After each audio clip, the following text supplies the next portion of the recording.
Good morning, gamers. Thank you for saying muted. I appreciate that. Oh my gosh. Well, yeah, pantomime. Exactly. Yup. I see you, gamers. Hi, good morning. Yo, Chris is here. George is here. Lily's here. Uh, UWR, thank you guys for letting me know. Pop Tart. It is I. Hello. Um, Yeah, no, I did not sleep well. I barely slept 7 hours.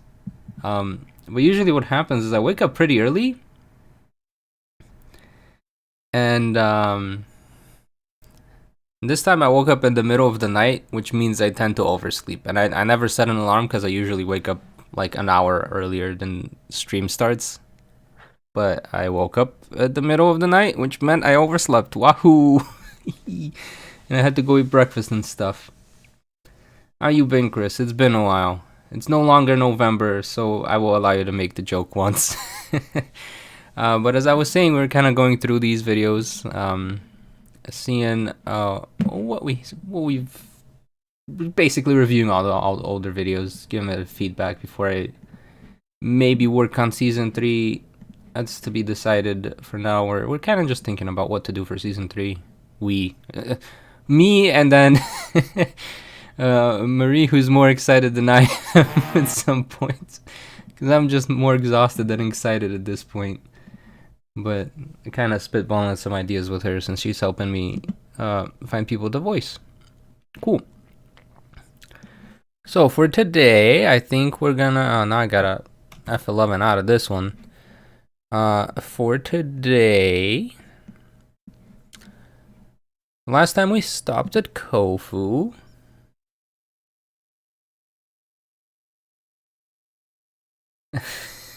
We like being included in your thought process. Yay! So hi Artemis, good morning. Alright, we're gonna go through Rhyme and Larry for sure. Rhyme and then Larry, which Larry failed. Larry flopped completely. For some reason. Even though everybody loves Larry. So kind of trying to understand. Hey! Can't stay because you're flying home in a few hours. Well, hope you have a good flight and enjoy some movies on there, Michael. And don't forget to say hi when you're there. Yeah, right. Where's the Psyduck version? I could do Legends Arceus, but I'm thinking if I do Legends Arceus, it might be like a one-off episode. The main reason being, there's not really many trainers in Legends Arceus. And I've already covered hold on, Legends Arceus trainers. Let's see if let's see how legit this site is. All trainer battles in Legends Arceus. What could possibly go wrong? Yeah, so there's Akari Ray, right? The companion you meet at the start. And I have not done a video with them. And I think this is it. They stop at 3 Pokemon on their team. I think maybe you fight them later where this is like fully evolved. But like they don't really have a lot of a team on there. We got Warden May with her Munchlax. Yep, that's her only Pokemon. And we got Leon. Oh, Leon's cool because he has Gumi. Anyways, moving on, we have the Misfortune Sisters, which together, the 3 of them make one team. The 3 of them have 4 Pokemon all together. Oh, look, it's Chris's favorite Pokemon. So hello, Logan. So I could do the Misfortune Sisters. I was thinking if I do a voiced one, I would do it like on a Melee team. Because Melee has these 3. He has the Electrode. He's got a certain very good Pokemon that shows up where Electrode usually lives that could be considered a part of his team. So I could do could Melee save Hisui as a voiced episode? I could. But am I gonna? I don't know. Ingo we've already done. Gyrick. Sabi, she's cool, but like none of her Pokemon show up until like late game. which makes it difficult to do a Sabi run. Benny, maybe. Kamado we've already done. I was thinking of doing Irida and Adaman as a video on its own, like not a voiced one. And then Volo, well, we're not doing a Volo run, but we're doing a Will run. Okay, there's a difference. Will is his own man. Will is his own man. Think you could do the Sinnoh region and use the stat train. I wanted to do the stat trainers actually. I very much wanted to do the stat trainers. The problem is I very much did not like BDSP. This is just a personal preference. I did not enjoy the game. Why is chat not even showing up? I put you guys in there. Hold on. This is what happens when we start sleepy. We're not prepared. Chat. Okay. Why is chat not in there? I need to like put you higher? What is going on?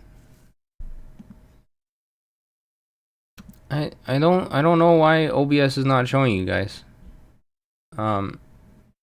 Rip.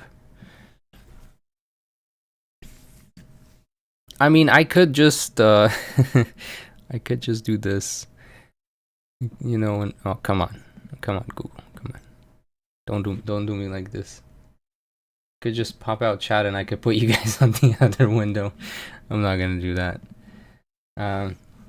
Could be a one-off like Oleana, yeah. But Oleana was planned from like a long time ago. Not to limit yourself to human characters in the game, but you could build a team in the game. That is true. That is true. I could get cancelled if I portray Melly in a positive light. It'd be a banter episode, kind of like Ellie, not Ellie. Hope she's not lurking on this stream. Kind of like Avery and Clara. I don't think it's just your opinion. Yeah. I don't know, I didn't mind the chibi stuff as much. It's just, I feel like the pacing wasn't good. I could choose to play through Platinum. Yeah. There's a lot of options. There is a lot of options. So we'll see. It's also like, when are we getting news on the next game? Because it would be very strange to start Season 3 in a different game, and then Legend Z8 comes out like a month after that, and then I'm stuck doing a season in a completely irrelevant region. Alright, so let's see. We're gonna do Rhyme Larry. We're gonna do the Sada trailer and probably Sada, and then we'll see time pending. Sada trailer and then Sada. And hopefully at this point, if we have enough time, we'll do the Oleana episode. If not, we're gonna save Oleana and Turo for next week. Be after Christmas at that point. Also, really long episodes. Maybe we'll get halfway through Oleana. We'll see. We'll see. How are you? I'm good. I'm really tired. For the past 3 weeks, I've been doing like 60 to 70 hours of work without a day off. Which is, I think, why I slept in as well. I tried to be a bit lighter on the workload, but still, I need a day off. I just need to not do work for one day. For you, the major sin is the fact that they kept a lot of the objectively bad design choices from the original game. Yeah. It was literally just Diamond and Pearl with no HMs. Yeah, exactly. I'm really tired. I'm Chris. Hi, Chris. Yeah. I should, especially over the holidays. Oh yeah, absolutely. No, if you like BDSP, enjoy the game. Absolutely. I mean, I've said a lot of not nice things about Scarlet and Violet, but like, if you like the game, you like the game. Don't let me change your opinion on that. You want to give your 2 cents? I saw it. I saw you didn't like the Briar sprites.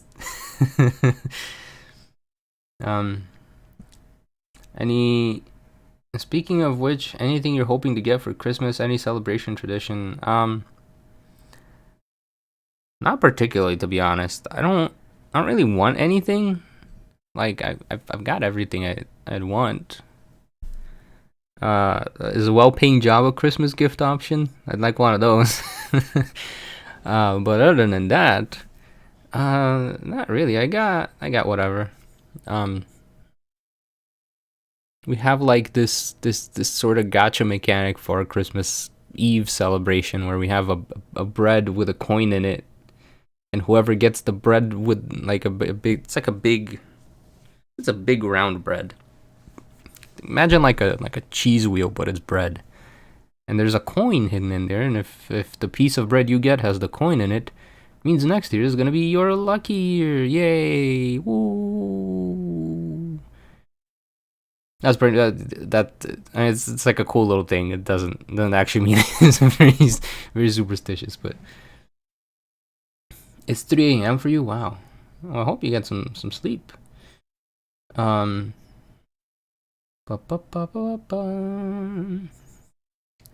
the British Christmas pudding, but with bread. I don't know what British Christmas pudding is, so maybe. Mayhaps. Alright, before we start Rhyme, I should put on headphones so I could also hear the video. That is a good idea. Alright, Rhyme did. I'm gonna put this on my other screen so you guys don't see me clicking between the two. Rhyme did 37k, so this is like where the downward slope starts to hit. This is where we get slapped with the downward slope. And I just closed all my tabs. That's great. That's wonderful. Woohoo. Oh, I can't even see you guys anymore. Oh no. Thank goodness we have Control-Shift-T life hack. It reopens all of your closed tabs if you've closed them on accident. Oh, basically what I just described. Good to know, good to know.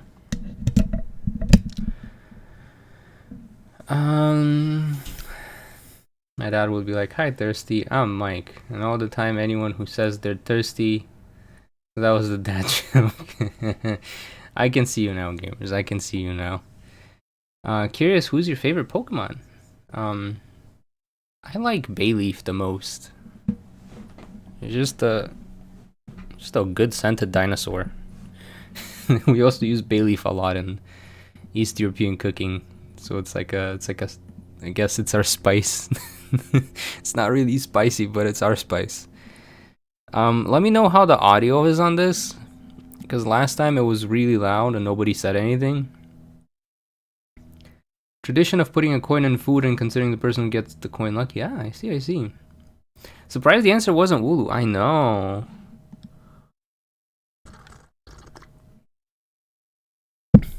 Speaking of Wooloos, I know you guys were asking me about Christmas gifts. My brother, I was like, oh, this would be really cool, and then I don't think I posted it. I think I might have just I did take pictures of it. I'm gonna show this real quick if I can find it. Yeah, look at what he got me. I got this for my birthday. I got the little Wooloo mug. It's not very drinkable though. It's definitely more of a decorative mug than a drinking mug.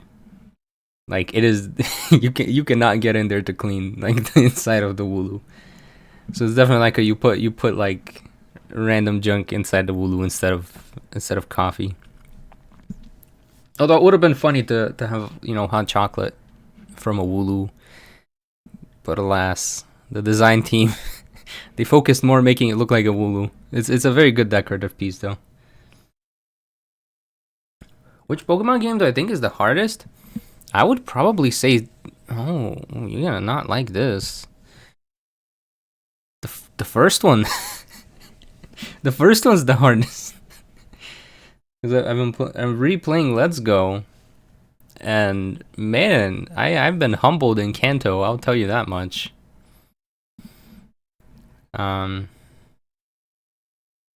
Oh no! My brother just sent me a picture. The Christmas bags my mom bought were AI generated. No, gamers. Man, they better be free at that point then. Yeah, put pencils and pens in it. Exactly. Kanto? We'll see. We'll see how Kanto does. I'm still not sure why the chat isn't showing up. Like, I see the box. Why is... Okay, so Wool turns off. I can show up and turn off. Our text, yeah, that's okay. There's our layout. Whoops. We have a Splatoon layout hidden below this. I don't know why you guys aren't showing up. Anyways, we'll start with the Rhyme episode. I gotta get the ball rolling at some point. The remakes have the special stat being split to Dark Ghost, yeah. Imagine how hard Sabrina was before any of that stuff. Exactly. He once asked customers who buying bird seeds how the seeds work because he planted the seeds in the ground and his birds wouldn't grow. Nice. As soon as I stop speaking, it freezes? Does that happen to anyone else, or is it just Logan that's having that issue? Because I'm about to stop speaking while we watch the... And the bag was $9? See, this is why people don't like... This is why people don't like AI stuff. If it was AI generated and you didn't have to pay an artist to draw and design the bag should cost less than $1. The reason it's $9 is because someone worked hard for it. It doesn't freeze for me. Okay, it's just Logan. Okay. So we'll start off with Rhyme. Remember, gamers, give me your feedback. If there's something you liked or didn't like, let me know. Taking notes on this as we go. Just kind of figuring out where I can improve in the future season. If I do a future season, hopefully I'll do a future. I kind of want to, but like I also don't. But I can't do. I'm just tired, so I should not be making that decision right now. But I think in general, getting the feedback is good because even if I don't do a season, if I do a one-off episode, just for video making in general, it's good to know what worked and what didn't. So let's begin with Rhyme. This is Rhyme, the ghost-type gym leader in Pokemon Scarlet and Violet. She's also known as the MC of RIP, and only recently took up the role of gym leader after her sister was scouted to be a teacher at Paldea's most prestigious school. And of course, I wanted to see just... Okay, is it just me or is the background music like completely inaudible in this one?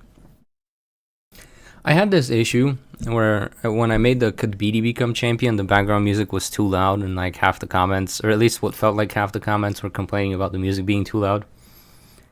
So ever since then, I just have not put background music that's very loud. It's all very like dim and quiet background music. But I think it's good when the music is poppy a bit so you can hear it. I think it worked well in the Turo episode. Anyways, how good this ghostly rapper actually is. So I decided to play through all of Pokemon Violet as Rhyme, using her post-game rematch team, along with their moves, abilities, and a whole bunch of other rules that basically give me the skill issues of an in-game NPC. Yo, it's MC Sludge! This one might prove to be extra difficult because Rhyme's team is mainly optimized for double battles, but the only place you can do double battles in the main game is at her gym. Things are looking rather grim, but that's beside the point, so let's begin. Rhyme's early game team consists of 2 Pokemon. First, we have her ace Pokemon Toxel, which can be found south of Cortando, but I hatched one from an egg. The other is DJG Rave. Lore-wise, this Pokemon has been with Rhyme for a very long time, and is likely the one she brought back to life with her singing, I think. Don't quote me on that. Anyways, with the early game team ready to rock, it was time... I did in fact draw the Gimme Ghoul myself. So this was a point where I was kind of reaching where the videos weren't making much, and also I couldn't find anyone to draw the Pokemon. And also, Gimme Ghoul seemed pretty simple, so I thought, I can draw Gimme Ghoul. It's just shapes. It's just lines with curves on them. Oh, hello, cat. Double Battle is really underused. Yeah, absolutely. It's more present in all the previous games. But for some reason, they just didn't put it in Scarlet Violet. I think it's because it was rushed.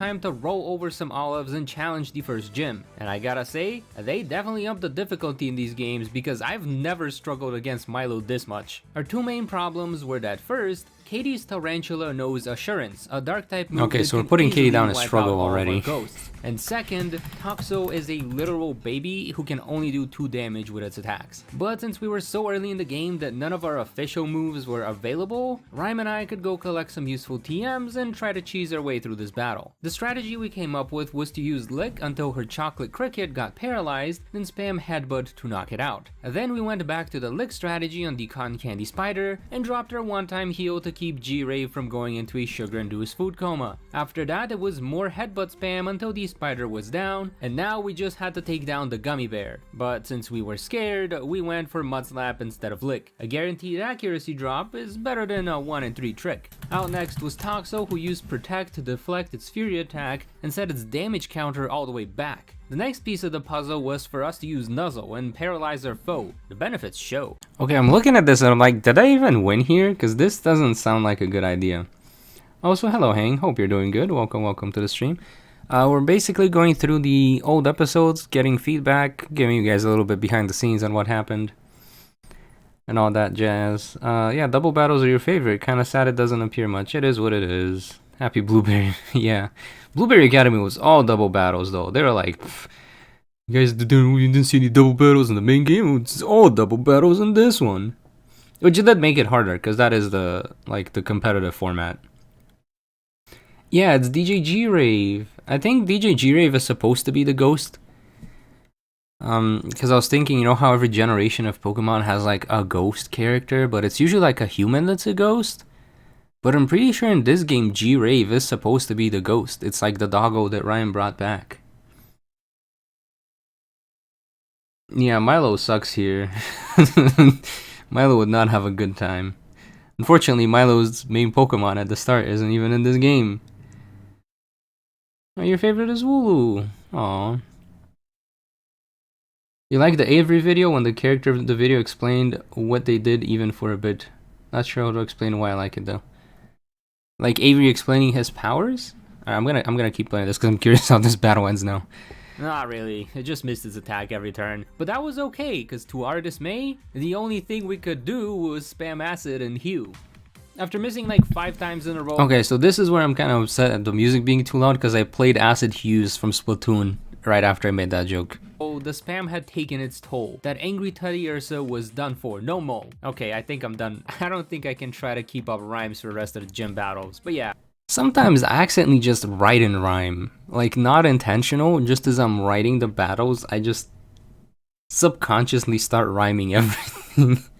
And then I'm like, why am I doing this? And I think it's kind of cringe, but it's also kind of silly, so I just keep it in there.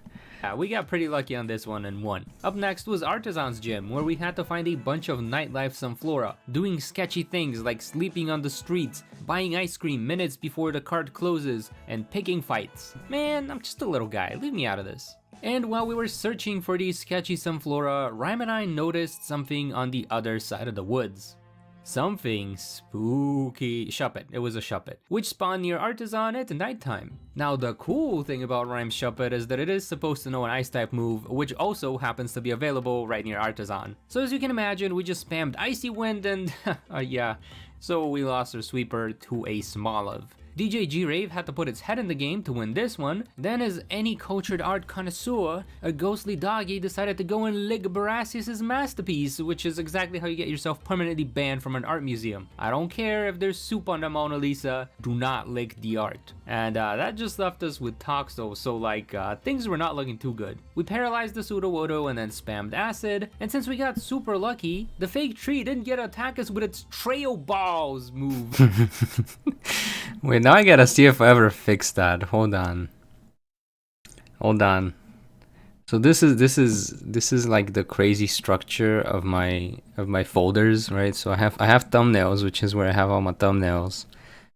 I still really like this thumbnail. Definitely not Volo. Anyways, so in here we have spoilers, of course, but also 4 videos, and there's like a bunch of the supporting stuff I've done, like where it's okay to pet a Turtonator, and the Sudowoodo, in a Korok capture. Why do I? Anyways, I have the Poke moves, and then we have move PNGs, and this is where I basically keep these. So I only make them as they're needed. Trail boss. It's still not fixed. Never got fixed. Never will be fixed. Forever trail balls. I really need to fix the spelling on this card at some point, but not today. Because after just barely winning the second gym badge, I remembered that I had forgotten something very important, which is a fear I have, like forgetting your wallet at home, or leaving the oven on, or in my case, the fact that I could have just picked up the TM for Ice Fang and Mesagoza, and had a very easy win with G-Rave instead of trying to spam Lick like a fool. Speaking of fools, it was time to catch this clown, Mimikyu, the final Pokemon for Rhyme's team. Wait, so did I win against Brassus? I blanked out. Trail balls? I really need to fix the spelling on this card at some point, but not today. Because after we did. Barely winning the second gym badge, I remembered that I had Acid Hughes is super effective. Also, thank you, Frank. I did see the feedback.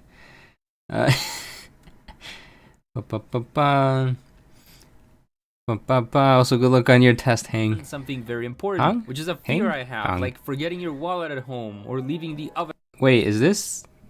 This doesn't have a sponsor on it, right? Or in my case, the fact that I could have just picked up the TM for Ice Fang and Mesagoza and had a very easy win with G-Rave instead of.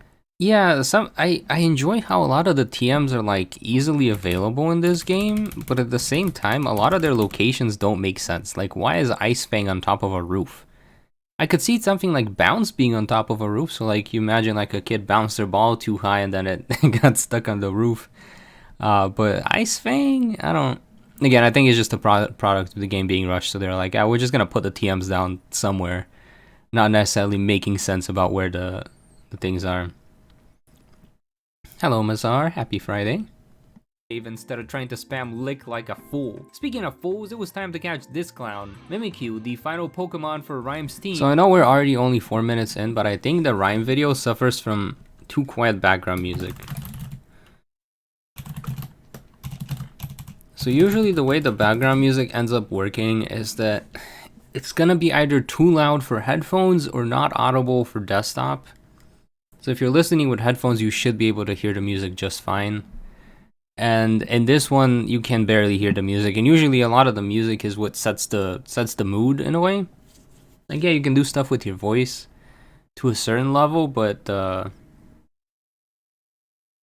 like the music helps carry so much, and it's like I did put effort into the music, but it's like I can barely hear it. Until we beat Grusha. And it wasn't until this run that I realized Mimikyu can be found in the ruins by Levincia. It's just a very rare spawn, so you'd have to be very lucky to see one, or hey, you got to meet Wolfie and Alpharad? Congrats. How was the whole event in general? Or just force your luck like I did by walking in and out of the ruins until one eventually shows up. But these weren't the only ruins we had to visit. Also, low-key, I prefer this over random encounters in the grass. Like, yeah, it's a bit frustrating. I have to walk in and out of an area for have the Pokemon spawn in. But this is such a better system than just walk in the grass and then hope you get the 1% spawn. And then you're just stuck there doing random encounters for like hours. This is so much better. I know I don't usually say good things about Scarlet Violet, but like this is really good. Yeah, you don't hear any music when you pause the video. That is true, that is true. Because Rhyme's Toxo is supposed to know a Ghost-type move to go along with its Ghost-type Terra, and that move is none other than Hex, which can be found at the edge of these ruins near Team Star's Dark-type base. The only problem is the Toxo can't actually learn Hex until it evolves. I just didn't want to have a repeat of the Ice Fang situation, so I went and grabbed it before I forgot. Now, where were we? I forgot. Iono. Shuppet can use its Icy Wind attack to take down her flying Watro, and she follows up with Luxio, who knows Bite. Uh-oh. We sent out DJ G-Rave, who really dug the current groove, but it wasn't digging it hard enough to win, so Luxio got to knock it out too. Mimikyu tried to be sneaky with his Shadow, but its attack was too light, although thankfully it had its glitchy disguise to survive a bite and finish off Luxio the next turn. We tried to play rough with Bellybolt, but the frog is just too bulky, and unfortunately Toxa was powerless and got kinda sulky, which means that Rhyme could not win against Iono. But open world game, we can come back when we're okay, so we did lose to Iono, and I think this is making Iono the big troublemaker at this point. We've had 4 losses to Iono. Yep, and 3 losses to Gita and 3 losses to Poppy. Wait, no, 3, yeah. So Iono is currently in the lead for most troublesome. But Poppy and Gita are up there as well. I have a headcanon for Rhyme is that she likes baking sponge cake. What? This, I would imagine this for Katie, but why Rhyme? Now, I kind of funny, but also... Streamer girl beats up a lot of the gym leaders, yeah. Levitating electroteric mismagius, absolutely. We're over leveled. Thankfully, the level cap for Kofu's gym goes all the way up to 30, which is exactly when both Toxo and G-Rave evolve, meaning we could crunch Kofu's Veluza, crunch Kofu's Wuktrio, and crunch Kofu's... Never mind, that show is too hard. But that's okay because we just need a little spark from Toxtricity to fry it right up. That's how cooking works, right? I don't know. What I do know is that this game is super duper glitchy because when we got to Medali, there was no greeter at the treasure either. There was a text box. So now my headcanon is that he's the ghost in this generation. Unfortunately, this wasn't the only performance problem I had during the run, because as it turns out, we were a bit underleveled to take on Larry, so Rhyme and I had to go level up our team a bit by taking on Team Star and several of the Titans. And just as we started to go after... Oh no, this is where it crashed. Oh no. Yep, the game just crashed on me.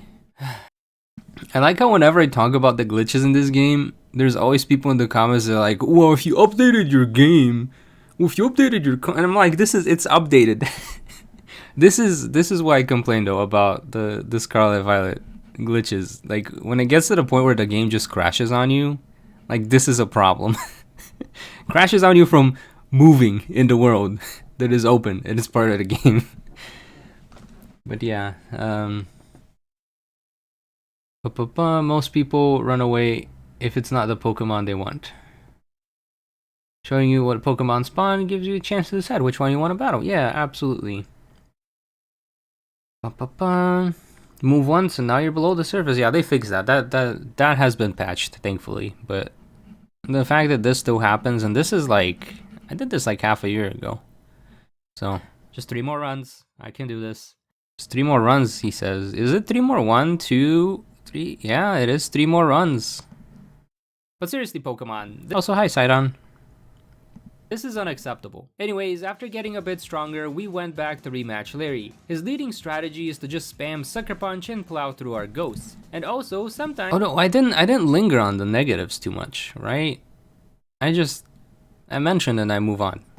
Put them to sleep. But the thing is, if you use a non-attacking move like say Light Screen when asleep, moves like Sucker Punch. Oh yeah, you could cheese the Sucker Punch. That until Mimikyu woke up, then attacked with Play Rough to knock out Komala. Out next is Dunsparce, who likes to paralyze its enemies with a glare, then overwhelm them with Droruns. But it's not too bulky, so Mimikyu could wear down its health and G-Rave could finish it off, leaving Larry with just his intimidating Staraptor, which rendered our doggy useless for this matchup. However, Toxtricity could pull the bait and switch, getting Larry to use a normal type move before we turn into a ghost, giving us the opening to zap this normal bird's HP down to 0. With the normal badge in hand, it was finally time to evolve Shuppet into something a little more useful, and then take on Tulip. We definitely struggled here since none of our ghost type moves could hit her. Oh yeah, you're right, we haven't heard from Rhyme yet, even though we're already like almost done with the gym part. And its ability prevented us from using Sucker Punch, so the best we could do is spam Icy Wind while the giraffe crunched through our lead. DJ G-Rave could return the favor and even scared away her Espathra, then we used her Sneaky Shadow to finish off Gardevoir and chip away at her Florges Ace. And after all this time, we finally got to use that Hex attack we picked up ages ago, doing just enough damage to steal the show. And that left us with just one more gym badge to go. Rhyme's closest gym leader friend, Grusha. He set up a Tailwind, then we literally found all the gyms, and we haven't talked to Rhyme yet. Strategy, we could just spam Sucker Punch and knock out his lead. Despite its small size, Mimikyu could play rough with the bear, but the Titan was too bulky, we couldn't even dare. The DJ started to skip some beats with its Phantom Force move, but it didn't break. So I think something I don't like about this is how we're very, like, it's very snappy. Like, it's very, this gym, next gym, like, there's nothing happening between the gyms. So like, I think it's good if I do some sort of discussions between the gyms to kind of do the transitions instead of just Like, do something between the gyms. Because I was really like speedrunning this. Like, we're 8 minutes in, we're already like through the 8 gyms. Yeah, usually I add some story, and for this one I wasn't quite sure what to do because Rhyme has very little, and also I had to ask like basically a complete stranger to voice Rhyme, but she did an awesome job. Was a very cool person. I appreciate. I just didn't feel comfortable being like, hey, here's 15 pages of lines, so I was very like sparse on what I wrote. And something I need to be more comfortable with is just asking people for what is needed to make the thing good versus what I'm comfortable asking. And if they don't want to, they just say no. But at the same time, it was I don't know. Bring enough heat to make the Titan groove. Not a problem for the main act and its powerful boom burst. Cause let me tell you gamers, in a battle ace to ace, we all know that Alteria's the worst. So it looks like Rhyme could get every gym badge except for Iono's given the level cap restrictions. And now it's time to place your final predictions. Can she beat the Elite Four in a battle other than Diction? Or will I be stuck with another lost streak affliction? Man, you trying real hard to hit those rhymes. If I didn't know any better, I think you're prepping to take me on in a Like, she did such a good job of voicing her. rap battle. Nah, I just think it's kinda cool. But don't worry, Rhyme, I know I'd get schooled. Ha, there you go again. my bad, I'm just a silly ghoul. Well, then don't act a fool, cause you know the rules. If you try to push your luck, then you're gonna get... Don't type it in chat, but I very intentionally left the implication of a not good word there. But it's not in the video. It's just the implication of the word there. But don't type it in chat. Time out. I really wasn't trying to pick a rap battle with you. I don't want a Pokemon battle, let alone rap battle. You're good. I was just getting into the groove. Anyways, Rhyme, I wanted to ask you something. Ask away, baby. How come most of your Pokemon are from these abandoned ruins? Didn't think anyone would notice. I guess that's because, well, most people don't know this, but my old man and his old man and back many generations were tasked by the king to preserve. Also, yeah, Mazar, we did finish the Hatsune Miku Nuzlocke. That was a pain. I've been playing TCG Pocket. I was gonna make a video on it, but they just dropped their update, so I'm like, I might rewrite the video and like think of a different purpose for the video, cause you know, I'm active on any socials. Yes, link down below.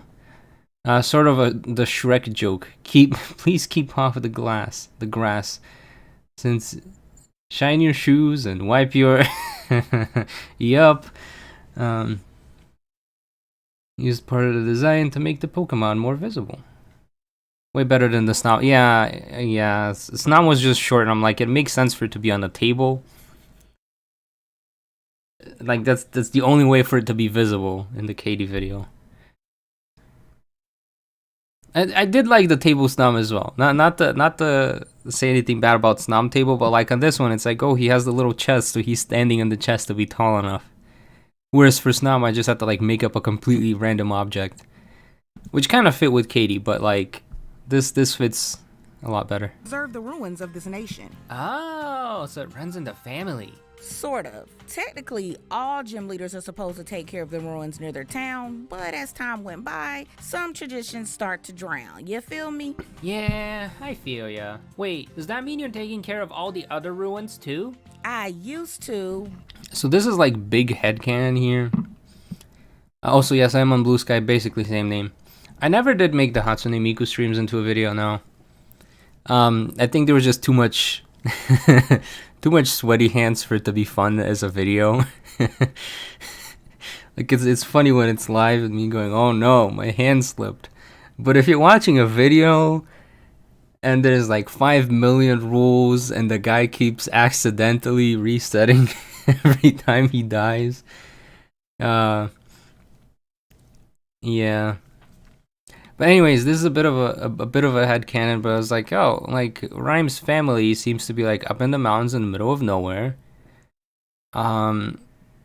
She's into ghosts, so maybe they like looked after all the random ruins, because I've played through the game so many times and I never found anyone talking about the ruins.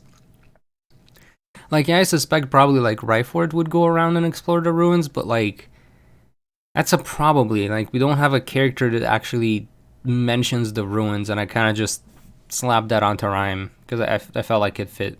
Back when I was still With the doing ghost gigs team. all over Paldea. But since I'm stuck at the gym nowadays, I get my assistant, MC Sledge, to set up community events with fans to keep these old rocks clean. Ooh, sounds like someone's using their musical influence for the greater good. You betcha. Anywho, let's go catch that last Pokemon before night falls, cause when it's dark, even I find those ruins a little creepy. And here I should have had a conversation earlier with Rhyme to kind of establish the character, because it just feels random, like we're halfway through the video. Establish the character talks early, and put that in the note. Establish the talks early, just to kind of have an idea of like, hey, this is Rhyme and this is her personality, because this feels very like out of place. Like we're halfway through the video. It's like, why are they talking all of a sudden? thought you were just getting sleepy. Uh-oh. Rhyme Spiritomb has a very interesting build. It can use Will-O-Wisp to burn the enemy for some damage over time, plus its physical attack reduction. It also knows Protect to stall an extra turn, and Sucker Punch to chip away at their health while they try to take us down. But of course, its final move is none other than Curse.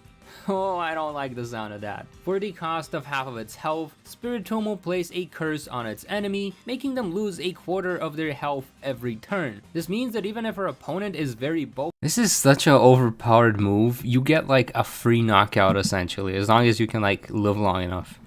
the curse will wear them down before they can knock us out. Hopefully. Unfortunately, this strategy only works if the opponent has one really bulky Pokemon, and Poppy's whole team is a bunch of really bulky Pokemon. And considering we didn't have a single super effective move here, this 9-year-old was once again a run ender. No. That's a Scarlet and Violet, Poppy. I tell ya. If we could, by some sort of cursed bitter magic, She just tied with Iono again.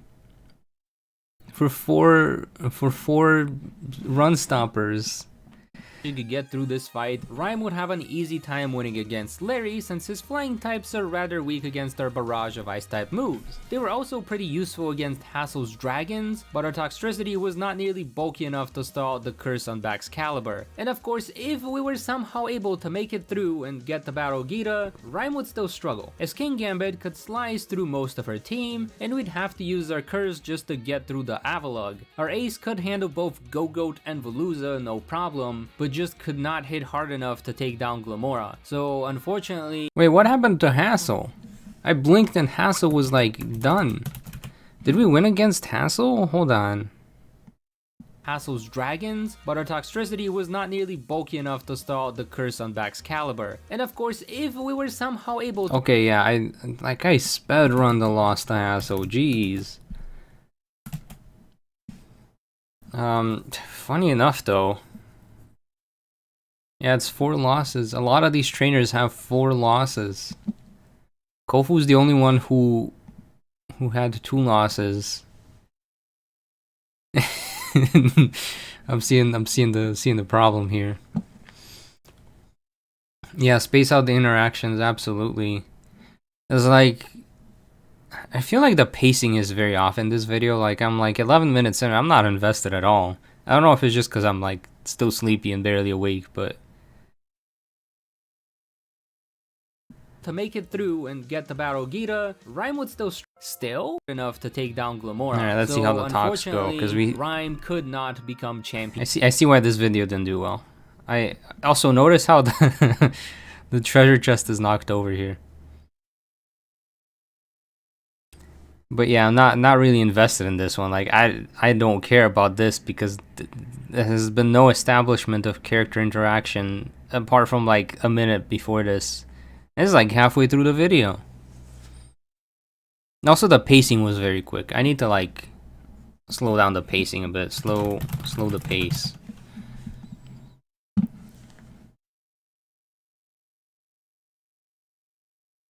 It is kind of a, yeah, it is feeling routine. I agree. Out there. Dang, still not strong enough? Still? Yeah, the main reason my sis had to take over the gym after our pops passed Was 'cause I was no good at battling back then. Well, we all have to start somewhere. I'm sure you could have gotten the hang of it. It's not like I didn't try, but man, I just kept losing to those The voice acting is so good though. bright-eyed students for no rhyme or reason. Everyone who challenged me back then would swipe my badge. Even that kooky professor wiped the floor with me. Are you talking about Sada?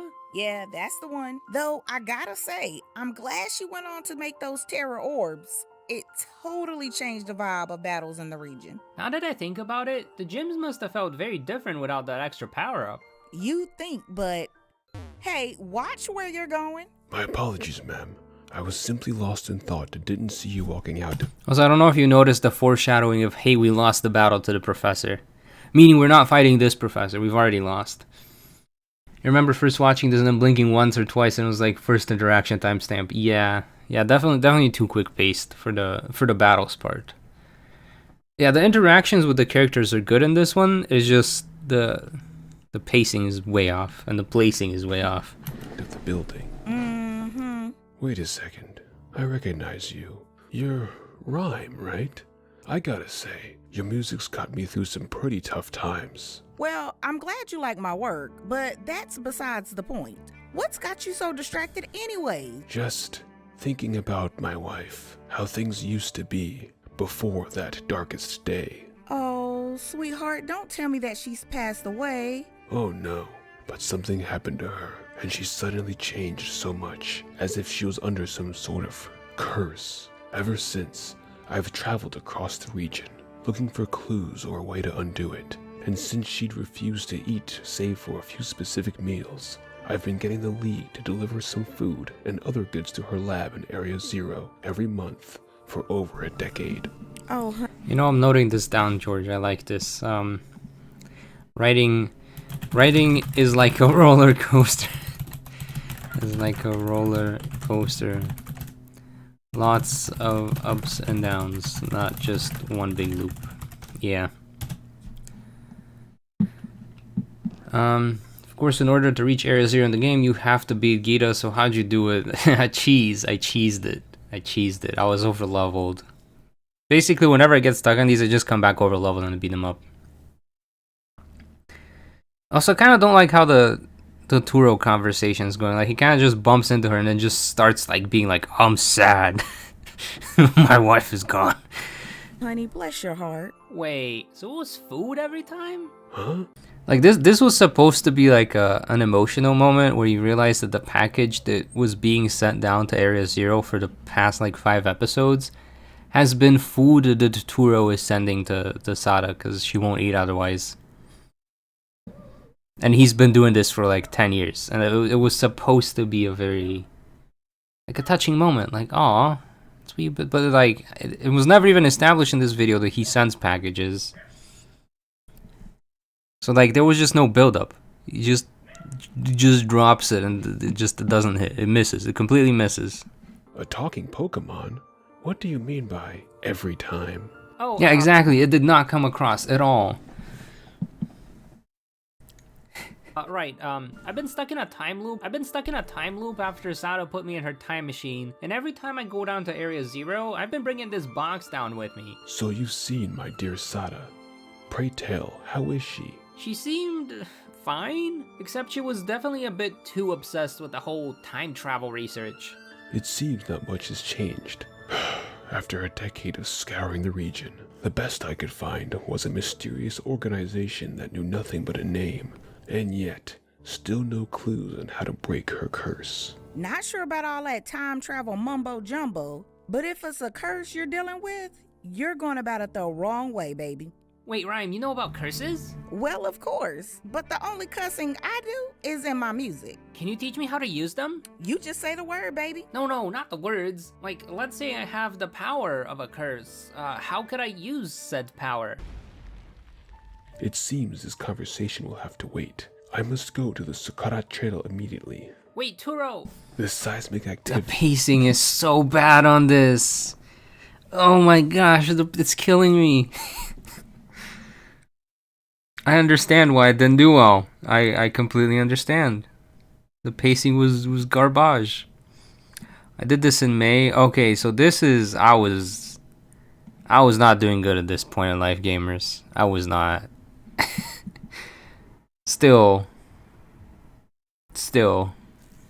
probably just shouldn't have pushed an episode out when I wasn't doing. Yeah, bad headspace for sure. That's why I was so rushed. I was just trying to get a video out. I think this is after side order, so like stuff just wasn't doing well. Here, let's take a look. And I'm pretty sure this was like after side. Let me zoom out a bit.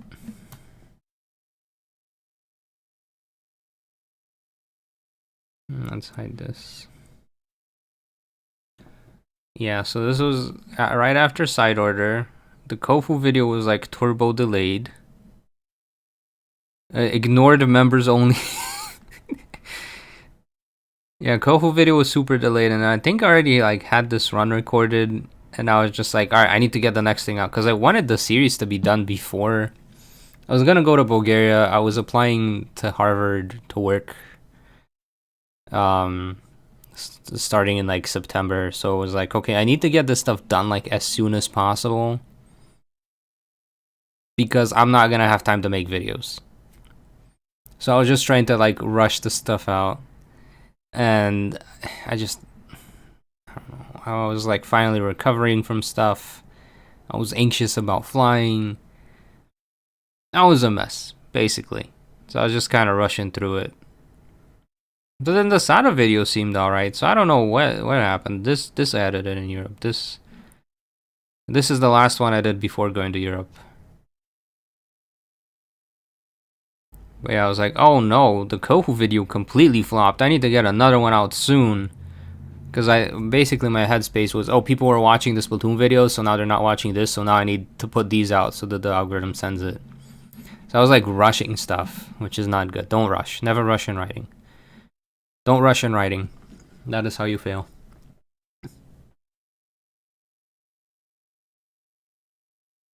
Yeah, absolutely. What is Vasko Talks? It's a once in a 3-month thing that I remember to do, where I just talk about stuff, and I always forget to do it. I really appreciate the members with putting up with my significant lack of talks.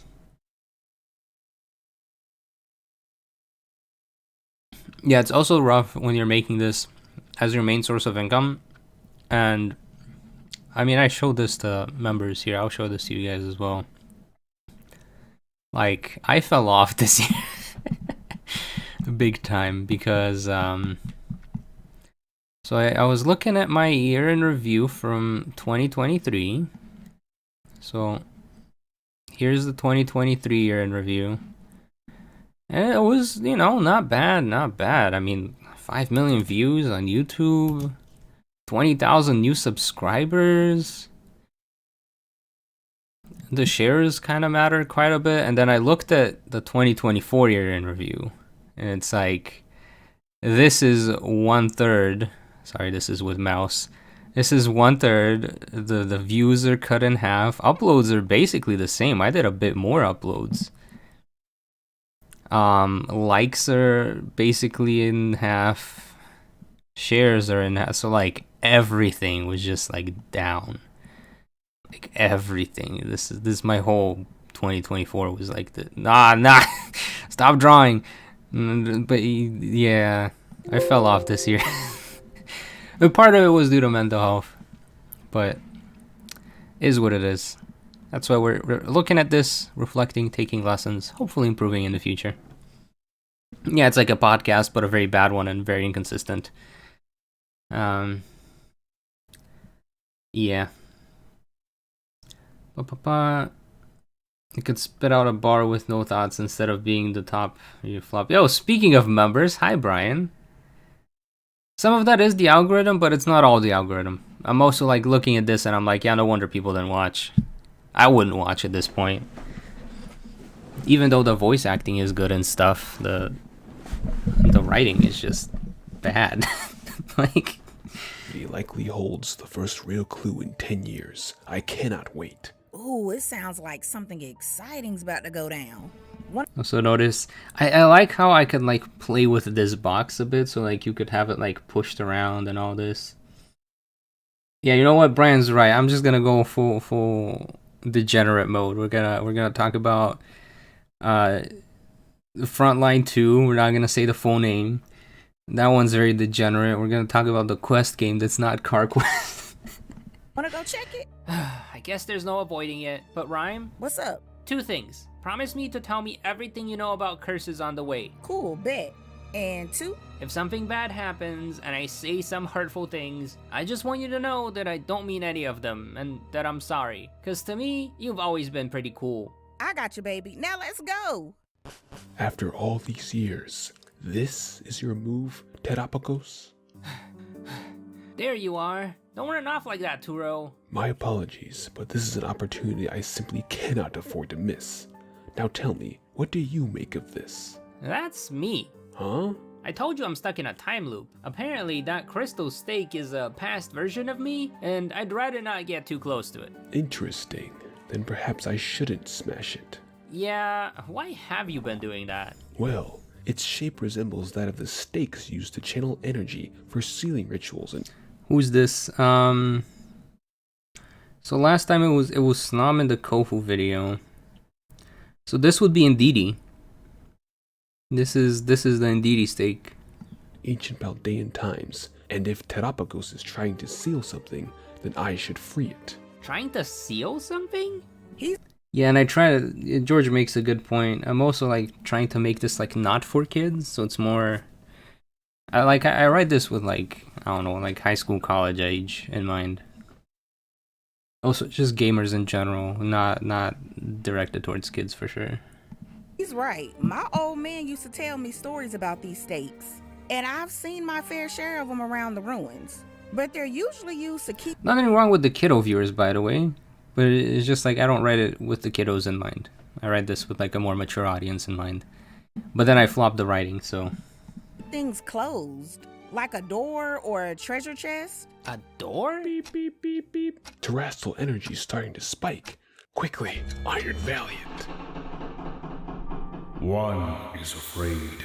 The answer might displease you. Of course you know. So what's our dear friend He's Terapagos the trying to 1.5 do word this per time? episode. One noticed a gate following your past self. It appears the tortoise was so terrified of it that he decided to act, despite the repercussions.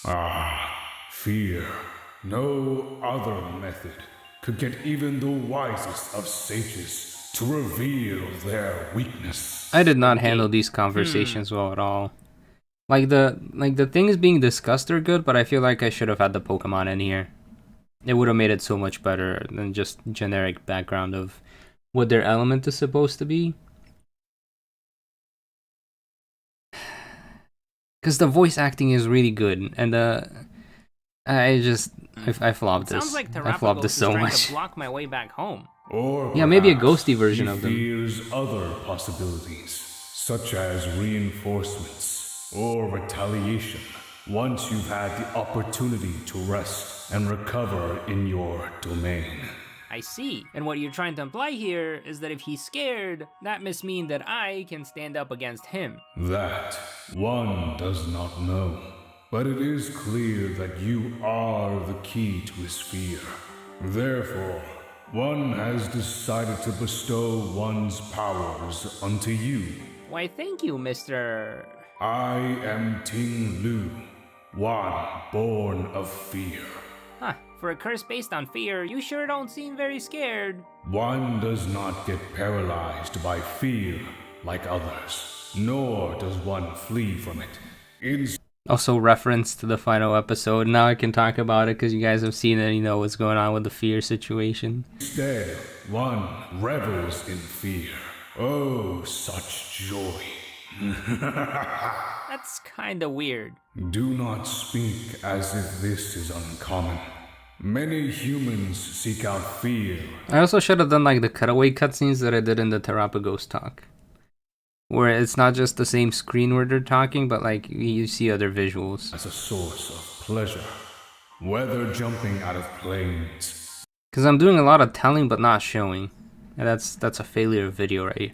Like if this was written down, if this was like a book, it might make more sense, but because it's a video, it doesn't quite fit the flow well. Diving in the depths, or even building parks to elicit fear. For fun. I never really thought about it that way. Although, to be honest, I sure wouldn't want to do any of those things. Not even roller coasters or haunted houses. No, thank you. Then one must apologize, for in mere moments, once this process is complete, you shall fall into an abyss filled with your deepest, darkest fears. If they do not scare you to death, then you shall be able to wield one's power as your own. Deepest, darkest fears? Let's see. Dogs, heights, death. One shall enjoy watching them play out. And once you have mastered the thing called bravery, go show that tortoise something truly terrifying.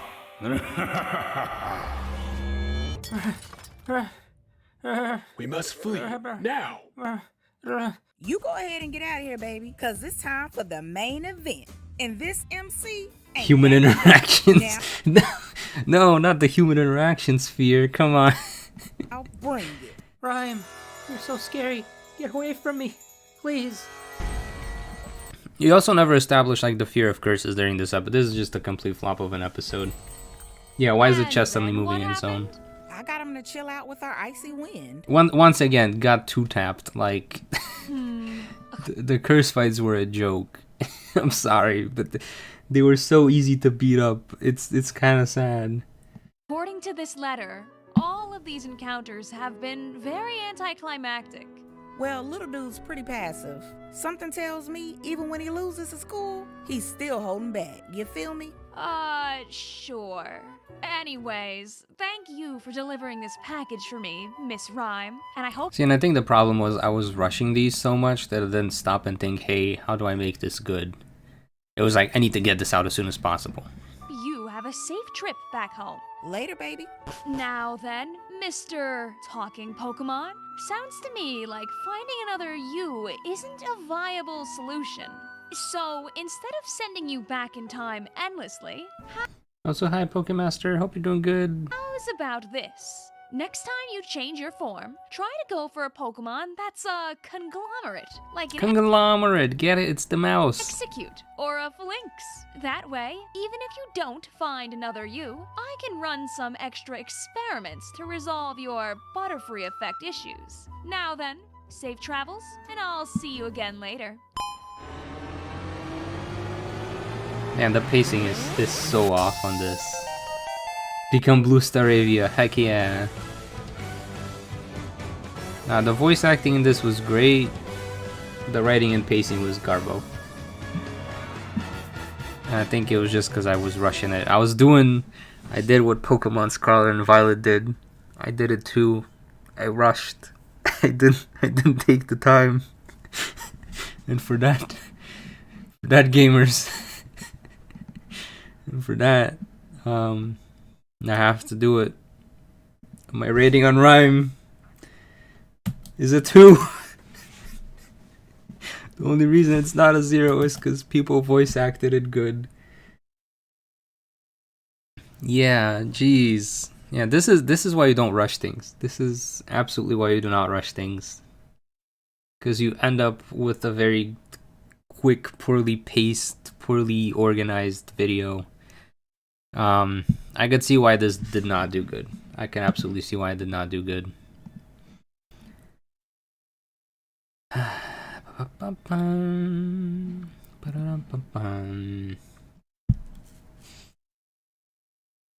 Sadly, I think I have to give this a 3 out of 10 for the pacing issues and front-loading the negativity, bad headspace thoughts. That said, the art and voiceover were really good. But the pacing was so bad. Like the stuff that I was responsible for was really bad. Gonna watch it a million times to make it a 3 out of 10. All right, we'll give the chat score a 3 on this. We'll give it a 3. Alright, moving on to Larry, which is the one that did the worst out of all of these. Which worries me, because this one was kind of bad. It was 37. And this was 35. So let's see. Larry has the least amount of views. Larry was made in the same headspace as Rhyme. I'm just gonna be honest, so my expectations aren't gonna be very high for little old Larry here. Your rating is 5 out of 10 because you don't usually go as low as 1. Yeah, I gotta be critical on this one. The pacing was oof.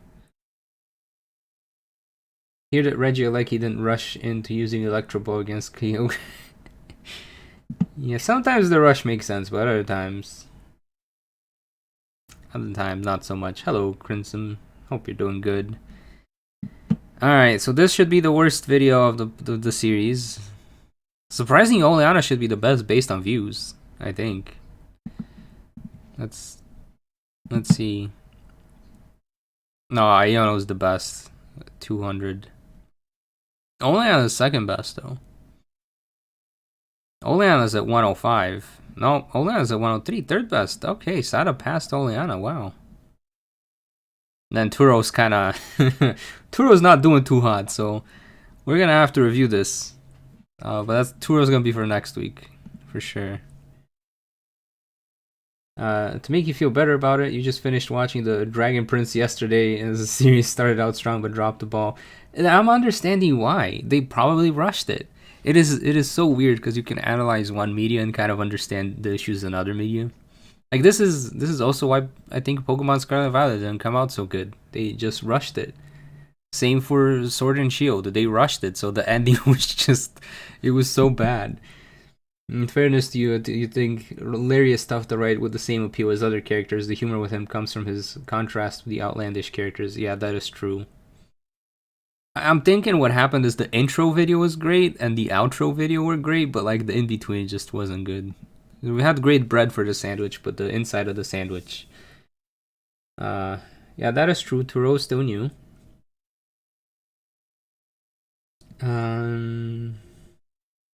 Yeah. That's why we're gonna give Turo like another week. And then we'll see how it goes from there. But let's begin with Larry. Is Larry the normal type gym leader in Pokemon Scarlet? Okay, notice how the music is a lot more audible now. Instant bonus points. And Violet. Even though lore-wise Larry is the least known gym leader in the game, online he's the most known because of how relatable he is. Man's not only a gym leader but also an Elite Four member and also a project manager for a construction firm? You get the point, he works a lot and he's just tired of everything. That's why everybody loves Larry. See, that was a good use of silence. That was a funny use of silence. You had the upbeat music. It says no data. Did stream die? Is stream alive? Is stream alive? YouTube just said no data for the stream. I'm just gonna wait a moment because it might have crashed on everyone. Alright, artists, thank you for hanging out. Hope you have a good day. Still here. Okay, cool. Everyone but her. Although she does love giving him more work to do. So what if Larry here decided to ask for a promotion by getting himself all 8 gym badges, beating the Elite Four, and taking down Gita? Before asking how good or bad his life would be, we first have to ask, could he even do it? Could Larry become champion? To find out, I played through Pokemon Violet as Larry, using his post-game rematch team along with their movesets, abilities, and a bunch of other rules that might make this run near impossible. And yes, I will be using his gym team and not the Elite Four team because Larry himself says that he prefers normal types. Now let's begin. Larry's endgame team is very normal, especially at the start. He's got the Route 1 normal type signature to its region, wink, wink, and an early game bird which can be found at a fixed spawn on the way to Cartondo. Although both Pokemon... I feel like this could have used a bit more side effects. This not side effects, sound effects. More SFX. This would have been funny if I'd made like a little oink oink noise when oink oink showed up. Literally looks like he doesn't want to live. Yeah, I feel Or that. pretty low level when we caught them, so we had to do some average Pokemon trainer activities like battling wild Pokemon for extra experience. Since Larry is also a foodie, we decided to go to the Olive Garden and then treat ourselves to some Smolives, which were not nearly as common as I had expected, just like the quote-unquote unlimited breadsticks. Then it was time to battle the first gym leader, Katie, and it was a pretty easy battle since we could just spam That was such a scuffed joke. wing attack and sweep through her team. Having acquired her first gym badge, we made our way towards. What was that? What was that? What was that? That was a 2-second gym fight. Then it was time to battle the first gym leader, Katie, and it was Right? 36? a pretty easy battle since we could just spam wing attack and sweep through her team. Having acquired 5 seconds. It took 5 seconds. I definitely sped ran through this as well, didn't I? The first gym, 5 seconds. That's how long we took to talk about it.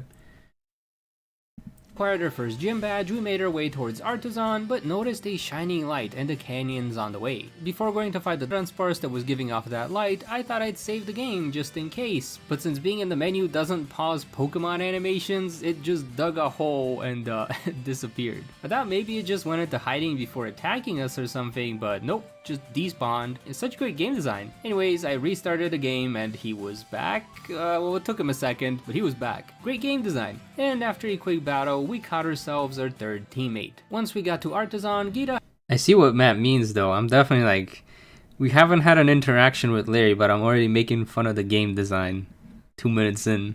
had some busy work for us, so instead of getting to battle Brassius right away, we first had to look for the local Sunflora and take them on a short walk around Artisan. Larry had no problem finding I think I enjoyed this gym test the most. It's just so fun to walk around with the Sunflora. I know it makes they look bad, they're kind of glitchy, but it's fun.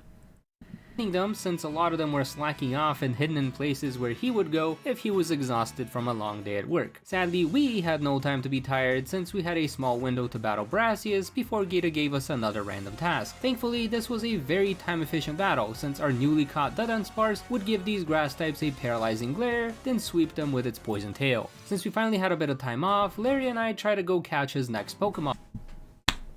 Was that another 2-second gym fight? Exhausted from a long day at work. Sadly, we had no time to be tired since we had a small window to battle Brassius before Gita gave us another. Oh, in my defense, I don't want to just stretch things out for the purpose of stretching them out, but there's gotta be like a. That was the at least got more of a battle explanation, yeah. Random task. Thankfully, Yeah, so 36. this was a very time-efficient battle since our newly caught Dunsparce would give these grass types a paralyzing glare, then sweep them with its poison tail. Since we finally had a This was a 7-second gym battle instead of a 5-second gym battle. Talk about the battles for more than 5 seconds on a battles. Yeah, I don't want to stretch it out, but at the same time, this is way too short. This is like you blink and it's already done with the gym. Larry and I try to go catch his next Pokemon, Komala, which I've heard drop from the trees near Artisan if you headbutt them. However, since we didn't battle Cloth, we just couldn't go fast enough to shake the trees when we bump into them. So instead of smooth sailing towards the next gym, it was time to backtrack to the canyon where something strange happened. At first, yeah, this time I've done this so many times back to back that mentally I'm like, all right, let's move on to the next gym. Nothing interesting happened here, so let's move on to the next one. So I think it's good for me to take a break in between, because for these this was like 3 runs back to back, right? Which means I did 3 runs back to back, because then like I finished the Kofu run and I was straight into Ryman and straight into Larry. But the Blue Staravia, I enjoyed this bit. This was fun. I thought the lighting in our Staravia was a bit strange because its feet looked a little weird, but once we took down the Titan, it became apparent that the game had glitched out, and Larry was now in possession of an extremely rare blue Staravia. Alright, this looks so cool though. Can this be the actual, like...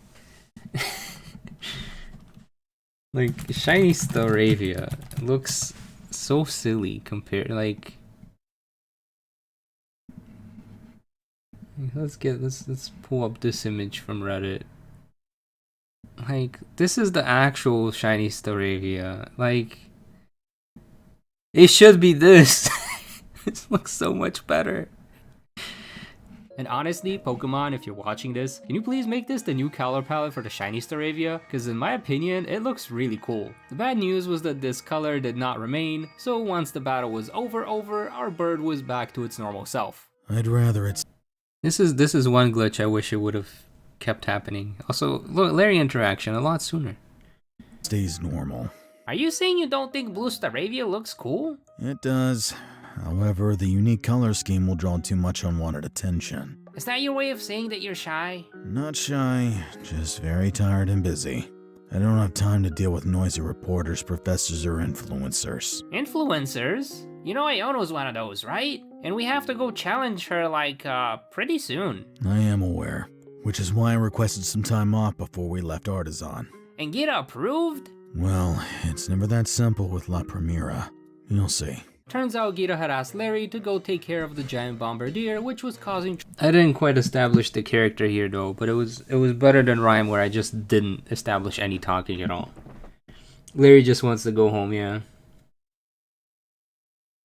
Trouble near the windmills north of Cortando. Taking it down was easy thanks to our newly caught Komala, which put it to sleep with Yawn, and then knocked it out of the sky with Rowout. Since we took care of this task so quickly, Larry decided to check the local area for other signs of giant Pokemon, and by that I mean he took a very slow walk on the long way around Cortando and got to enjoy some nice peace and quiet. We also ran into the last Pokemon for Larry's team, Rufflet, right near the cliff where the TM for Rock Tomb can be found. This was very convenient because Larry's Rufflet happens to know Rock Tomb and it learns it from that TM. And with that, the time for convenience was over. At Levincia, we had to keep Iono's fans at bay while she was doing an IRL livestream, which wasn't too hard since our newly evolved Oinkologne happened to know Dig. Sadly, this move was not at all useful against Iono herself since she leads with a flying type watch roll. Thankfully, our normal type moves worked just fine. Then we could use Dig to weaken her belly boat and follow up with Komala, which also put her Luxio to sleep and spam Slam until it got knocked out. Iono was very shocked by this turn of events, but Larry and his Komala just yawned at her ace and put it to sleep. Then he followed up with Rufflet, which used Rock Tomb to lower its speed, and since he didn't want to stand out too much for being a great trainer, Larry decided to send out his ace and finish off the battle with a very normal terastallized quick attack. I spedrun through the gym battles so much on this. Also, I'm glad you like this video, Under. I need to not speedrun the battles.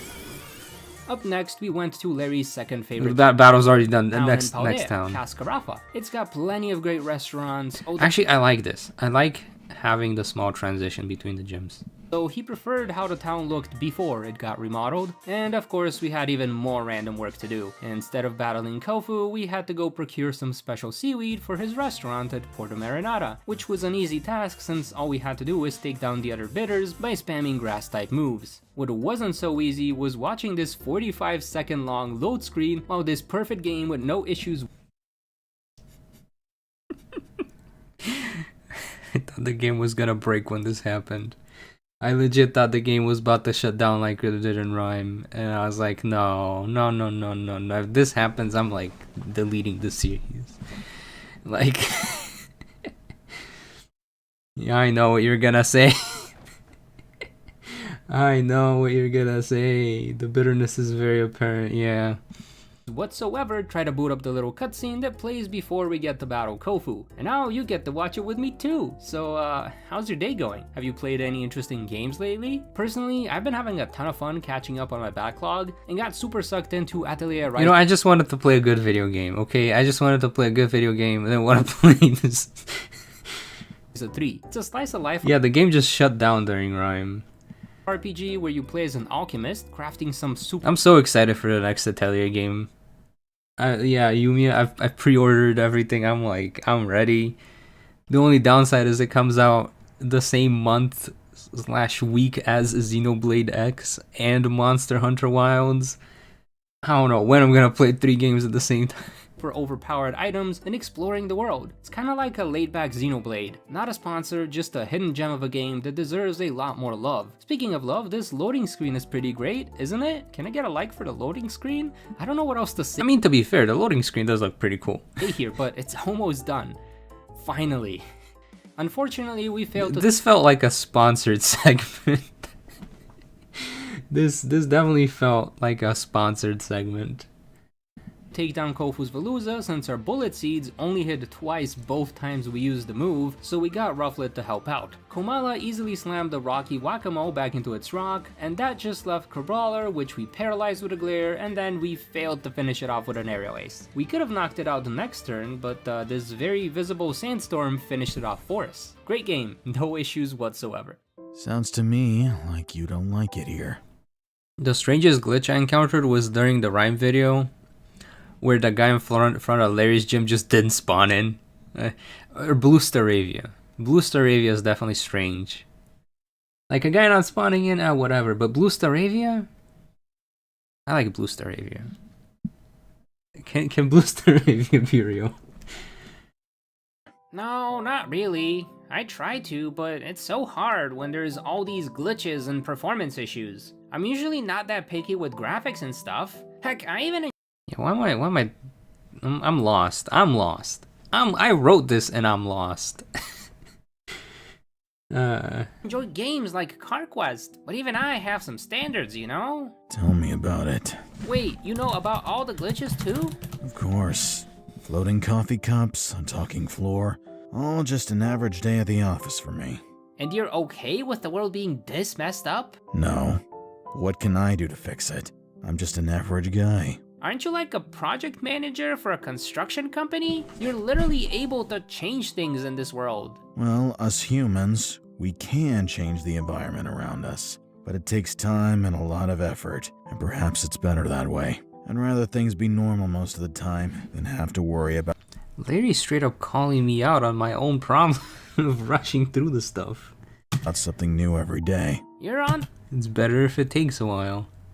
To something, but it just doesn't sit well with me. Shouldn't we point out the problems and try to make things better? Maybe, but I'm too tired to deal with all that. But wouldn't you be less tired if the world was a better place? You're getting a bit too philosophical there. Even if you were right, my ambitions just don't reach that high. I just want to do my job and enjoy some good food. You sound like such a normie. Exactly. Besides, I'm getting on in age. I'd rather look for satisfaction with the things I do have than stress over the state of the world. Anyways, break time's over. We have to get back to work. And of course, we had another Titan to take care of. I also think the Larry sprites looked a bit too angry. Like he should be more defeated and tired instead of angry. Of which was once again on the other side of the map. Usually I don't like the battle, but I decided to give Larry a hand since I knew a move that could cut the opponent's HP in half. But because he was so time efficient, Larry got put on cleaning duty by Gita, having to go check the roofs of the newly finished skyscrapers in Levincia, as well as the super accessible side street in Messagoza. Okay, like what the heck is this side street though? I just want you guys to look at how hard it is to access. Put on cleaning duty by Gita, having to go check the roofs of the newly finished skyscrapers in Levincia, as well as the... Like, you have to... So there's just a random location, you have to think of jumping up where the barrels are. And you need to have the high jump to even reach it. Street in Messagoza and then it's a locked off side street. Everyone has super easy... And that's where the TM is. But it's got the little pavement that's supposed to show like a path. It's like in the middle of nowhere. Access to. Yep, great design. Then it was back to the gym challenge. Rhyme Sucker Punched her Sucker Punch, and we used Bullet Seed to shred through Mimikyu's disguise. Then we slowly took down her leads, put Houndstone to sleep, and focused on her ace. That Houndstone turned out to be a lot stronger than expected, but it wasn't too much of a problem for her two birds. The battle against Tulip was also pretty smooth. Speedrun, did we lose to any gym leader? We've been going so quickly, I have not been paying attention. I think Larry just wins, right? Since we had strong normal type moves and Sucker Punch. Her floor just almost pulled a reverse sweep on us, but it didn't have enough HP left to counter Staraptor. The battle against Grusha was also very ordinary. We just hit hard with some super effective moves and came out on top thanks to her trusty ace. But that is when this run started to deviate from the norm. Typically, I do not cover the Team Star battles in these runs, since they don't have anything to do with becoming champion. Those Starmobiles Oricoreos are pretty difficult to fight, especially if you have a very limited team, and at worst, they just gatekeep some recipes to TMs that I might need. But with Larry, there was one team star leader I had to defeat, and that was Eri. You see, the only way to get the TM for close combat is directly from her, and Larry needs that TM to teach the move to his Braviary. The problem is that Eri is the toughest of the team star bosses, and that Larry's normal type team has a huge disadvantage against her fighting types. Yeah, no, people who have an advantage against her team struggle. So Larry, absolutely zero chance here. Even though I want to see if Larry could become champion with his gym team, we were going to need to grab his Elite Four team for this specific battle. The good news was that most of his flying types are actually I thought this was pretty interesting. Like, basically all of his flying types show up in an endgame area. Available at a high enough level around Cassiora Lake, the only exception being Oricorio. This was also weird, because you only get 2 Oricorios in the... Like, this was cool. Which is unfortunately a low-level early game Pokemon, and it only shows up in 2 of its 4 forms. I realized they saved the other 2 for the DLCs, but like, they should have been on the map as well. It would have been nice to have all 4 Oricorios naturally spawn. That's just a me thing though. So I kept Braviary on the team instead. Tropius failed to one-shot Aries' lead, and since Grass is weak to poison, it got knocked out. Also yeah, rip Braviary from the from the Elite Four team.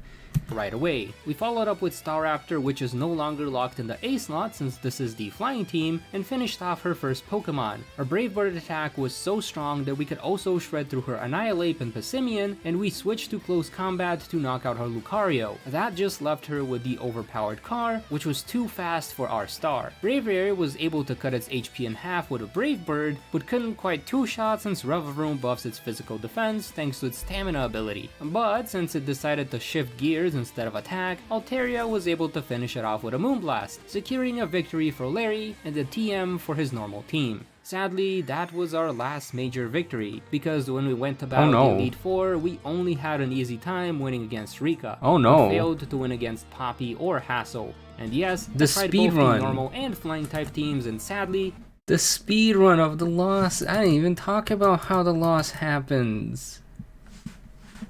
Holy cannoli.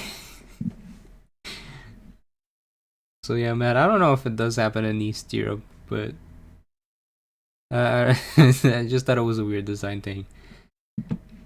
But yeah, dang, I really sped run like the gym stuff, which is like the main thing of this run. It's like, can he become champion and just speed run it?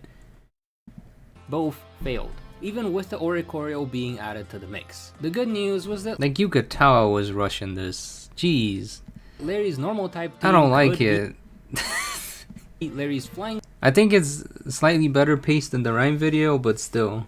type team, but winning against 2 of the 4 Elite Four just isn't enough to get to the champion rank. However, there's a chance Larry might still get a promotion if he could win against Gita, so we cheesed our way through the fights and challenged Paldea's top champion. Oinkalong weakened her Espathra, then Braviary finished it off. It also punched through her King Gambit, but then lost its streak against her Kuvaluza. Komala could counter it with Sucker Punch, but then we hit a roadblock, Avalugg. Avalugg is extremely bulky, and we had no super effective hits. We tried putting it to sleep and chipped away at its health with Stone Edge, but failed to knock it out in the end. That left Larry with just his Staraptor, which could finish off the Iceberg, and also one-shot the Go-Goat, leaving Gita with just Glamora. And since Glamora turns into a rock type, we could hit with a super effective close combat. However, her ace managed to bulk through our attack and finish off Larry's final Pokemon. I did try to do some damage calculations to The damage calcs. Also, yeah, Avalugg has been a surprisingly good Pokemon on Gita's team. So realistically, if you know how people are like, oh, let's revamp Gita's team, I'd actually keep the Avalugg and Go-Goat on there. The others, maybe not, but Avalugg and Go-Goat for sure, like... see how else this could have played out, but even the math says that more likely than not, Gita would win here. I also tried to do the battle with Larry's flying type team, but that one did even worse. So unfortunately, if you play this as true to character as possible, Larry was doing good all up until the final battle. Like the Elite Four stuff. Larry could not become champion in Yeah, when I start losing a lot, I just gloss over the battles. That is true. Instead of talking about what made the loss happen, I'm just like, yeah, he lost. They lost. Don't gloss. I'll put this as feedback. Do not gloss. Do not gloss. Also, I'm gonna mute myself for a moment while we watch this cutscene. And I think that's a pretty normal outcome. Not everyone should be able to reach that high of rank. It would also mean a lot more work for you, wouldn't it? Looks like we're on the same page. Anyways, now that our work is complete, let's go grab some dinner at the Treasure Eatery. My apologies, good sir. I was simply lost in thought and... Didn't see you coming out the building. Huh? A talking Pokemon? A time-traveling talking Pokemon. The name's Vasko, and I've already met you several times. Time travel, you say? Does that mean my dear Sada has finally achieved her goal? Not sure what goal you're talking about, but she definitely sounded like she had that time machine around for quite some time before I ran into her.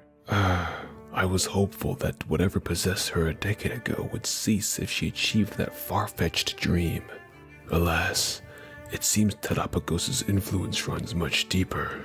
You know, I've heard so much about this Terapagos, but to be honest, I have no idea what this Pokemon is or where to even find them. Who else knows about its existence?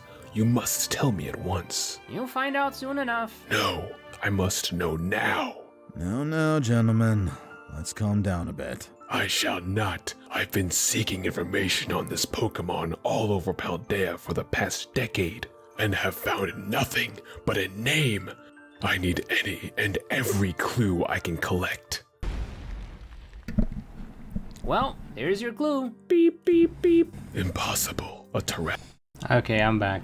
Did I hire the Ocaran VA? You know, a lot of these voice actors, they're really good, and I'm always like, you guys are professionals, right? Nice, Sean. Sean's a cool guy. The same for like Chris and stuff. I was like, there's Chris, the one that voices Grusha. I'm like, there's no way you're not a professional voice actor, right? And they're like, nah, we're doing this for fun. I'm like, what do you mean you're doing this for fun?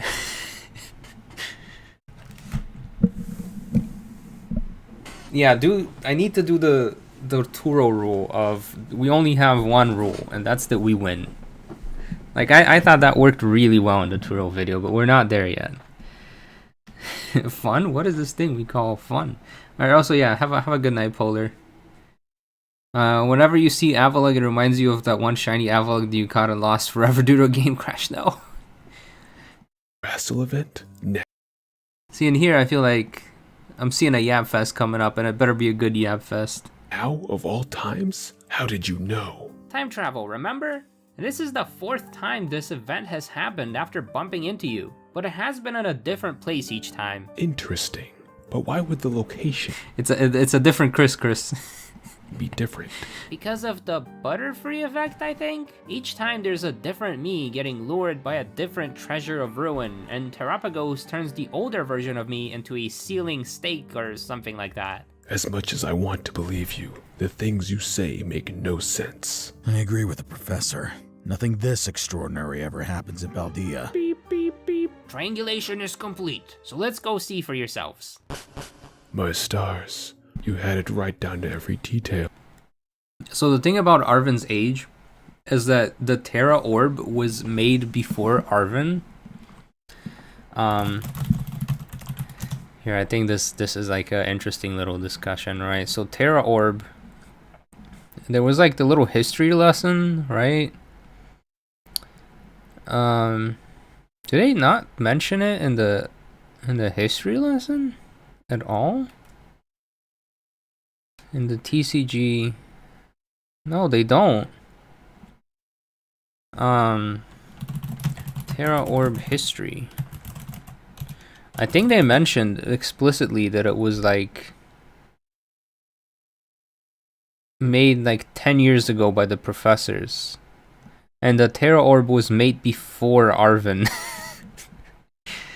And Scarlet history class. I don't want the answers, I want the notes.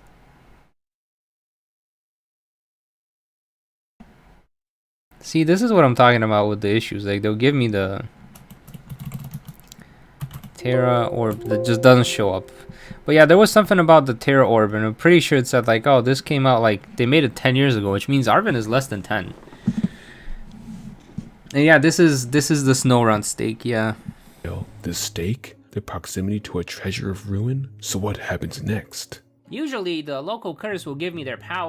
I found a shiny Stantler when I was getting B-roll for the Gita run, but that's about it. Otherwise, I find them like during the runs, and I mention them if I do. Yeah, Arvin is supposed to be like super young, and I think he's just a bit husky. That's supposed to be the joke. Where's my hi? Hi!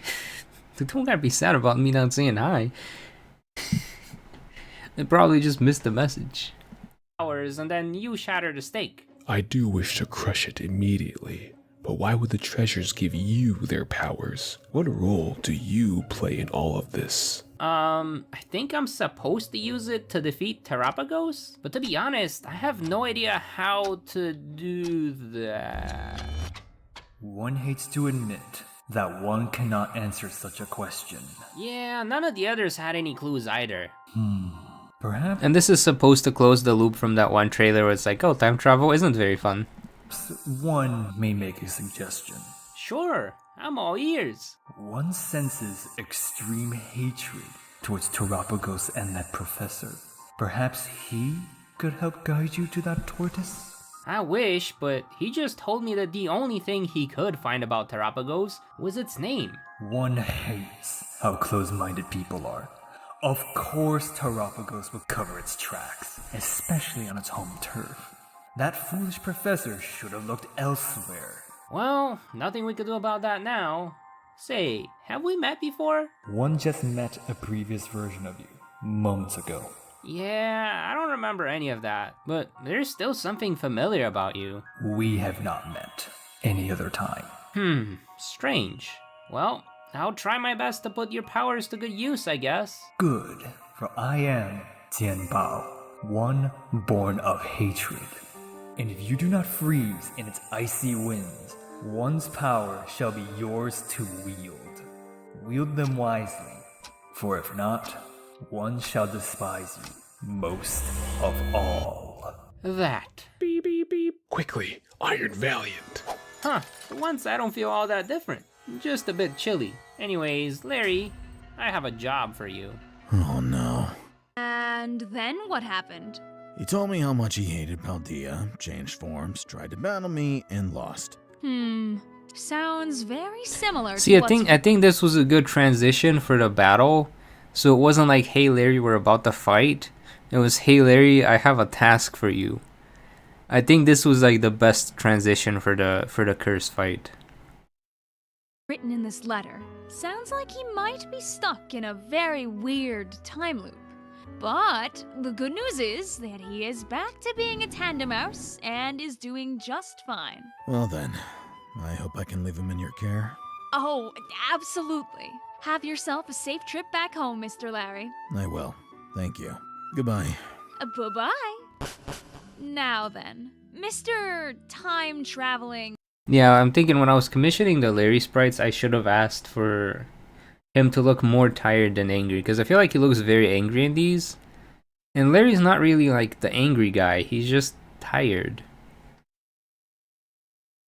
But this was another case of me just trying to get this done quickly, and then I wasn't being asking for the stuff I needed. Talking Pokemon. Hello, Sada. Ooh, you actually came out to talk this time. Well, there's only 4 curses, and I have all 4 of their powers, so I'm not too sure if getting stuck in the time loop would help me make any progress. Curses, you say? That's not in the letter. Oh yeah, I haven't been telling you about those. Whoops. Well, I better write that part down. Anyways, this letter suggests I should send you back in time again, regardless of what you say, so... Before you do that, we should try to make some sort of plan. Oh, well, what is there to plan in the first place? Just find another you, and we'll be good to go. See, that's the problem. I don't think I'd fail to find another me as many times in a row. There's probably something or someone getting in the way. Preposterous. There's no known being or phenomenon that would do something like that. What about Terapagos? Who? Wait, you're telling me you've never heard that name before? No, but do tell me more. Well, according to the Treasures of Ruin, they all said that Terapagos was turning my older selves into sealing stakes. Oh, and those stakes are all made of the same gem that's all over that time machine room. Interesting. I did not know these crystals could be made by a creature. You must tell me more. That's all I know. Well then, it sounds like we need to learn more about this Terapagos. As much as I want to agree, I don't think it'll be that easy. And why is that? Well, I've also met this traveling professor who's been looking for more information on Terapagos, but he hasn't found anything in the past decade. In that case, I'll just have to send you further back. Wait, that sounds like a horrible idea. Whatever do you mean? If there's no information in the present, or the near past, then it makes perfect sense to widen the time travel interval. Yeah, but then I'll probably die of old age by the time I get to meet you here again. Not a problem, dear friend. I will just pull you back in time to the present. Yes, a problem. None of the previous yous have been able to do that. Well, that's because you were sent back to a time when another you already existed, causing an instance of the Butterfree effect. This time, that won't be the case. I'm not buying it, and I don't want to risk it either. What if I could prove to you that it is perfectly safe? And how exactly would you do that? I'm glad you asked. You see, when I first finished the time machine, I had to conduct several tests to make sure that using it would not cause any anomalies. And how do you think? Yeah, thank you for the feedback, Matt. I appreciate. Yeah, I do think Larry is definitely an improvement. And I'm enjoying this part. I feel like I should have set up a bit more the fact that, hey, you're probably going to interact with Sada later in the video. Yeah, I needed them to separate somehow. And it's like, well, they're not really connected by anything. They just hang out together all the time. They're technically two separate Pokemon. But yeah. I did that. I don't know. You sent random Pokemon and then nothing seemed to have changed, so you thought it was safe. Close. The Pokemon I used were not random. They were Tandemouse. Tandemouse? Uh-oh. You see, the nice thing about them is that they make the perfect lab Pokemon for research. Their composition is pretty similar to that of humans, which works out great, but they also have a pair partner which This was supposed to be like a play on lab rats, like, you know how they use little rats for science a lot. Just kind of unfortunate, but like it is what happens. Especially for like cosmetics and medicine, they'll test it on rats because they're similar to humans. I feel like you're talking about it, but quantum entanglement. If something were to happen to one of the mouse, the other would know. In a way, you share a brain cell. Oh, no. I don't like where you're going with this. But it's been done many times before, and it's perfectly safe. One mouse gets sent back in time, and if anything were to happen, the other that is in the present would know. And given you can talk, we'd know exactly what's going on. And what if I get stuck? Impossible. I have scientific proof that the Tandemouse experiment is 100% safe. While some other trials may have had a small margin of error, this specific procedure has had perfect performance every single time. I'd still rather not risk it. Well, if that's the case, the only thing I can do for you is to send you back in time again and hope you find another self. But given your track record, that method is doomed to get you stuck in an infinite time loop. This is our best alternative. So what do you say? I don't like it one bit, but fine, I'll trust you, just this once. Yay! Now, please step in this machine so we can begin the separation process. You may feel a bit disoriented at first, but I assure you, both of your bodies will be perfectly fine. Whoa, that's weird. It's like I'm looking in a mirror, but the mirror looks mirrored. I always forget that that's a... Also, I want to show you guys the... here, useful files, Spuddy Arts. So I had the together Tandemouse sprites, right? This is the Tandemouse, and then the separate ones were called the Tandapant, which is the one that has the pants. Hold on, it's gonna open It's the one that has the pants, and then the other one's tan the shirt, because it's the one that has the shirt. So they had like little separate sprites for those. Very cute. It's a very interesting way with Spuds to handle this. Because when they're together, it's like they're covering, and like if it was gonna be a mess to like try to split them apart. They're just two separate ones. Thing, I know, right? Sounds like you're doing just fine. Now then, let's go to the time machine. Well, I guess I'm off to the past, and I'm here in the present. And we begin. If they really were a separate, yeah, I wasn't quite sure how to handle it. I just was like, okay, they should be separable somehow. Just like Magneton is also a conglomerate too, yeah. Also, hello Aisha. Hope you're doing good.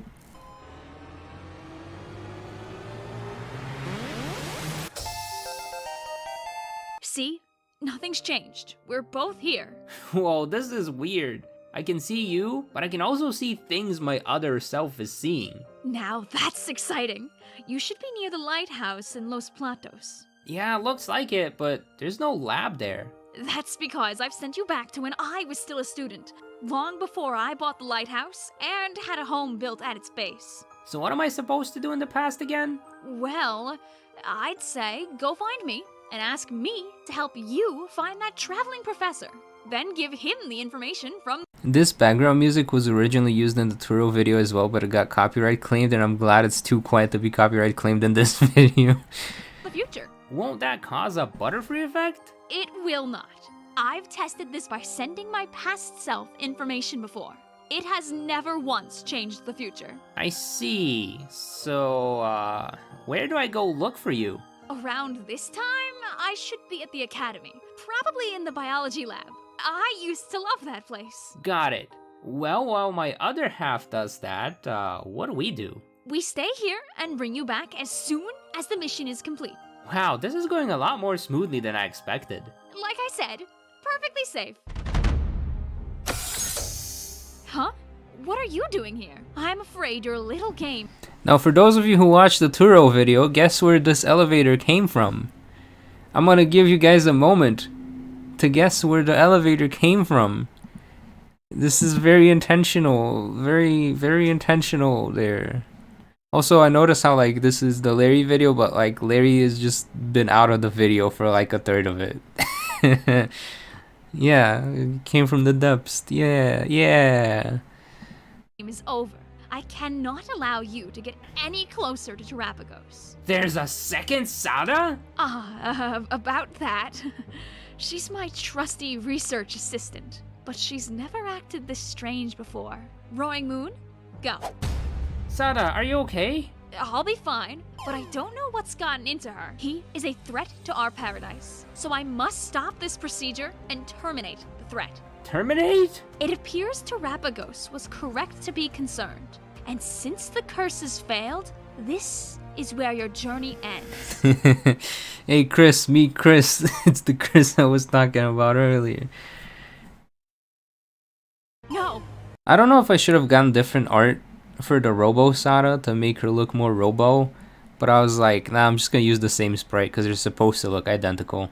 Sada, I did not think you too would threaten our paradise. But no matter, this ball shall not protect him, for we have other ways of dealing with such pests. Just what do you think you're doing? Hey, give that back! Time machine, initiating. Destination, 1 millennium. May we never meet again. Yeah, I probably could have changed the eye color or something, yeah.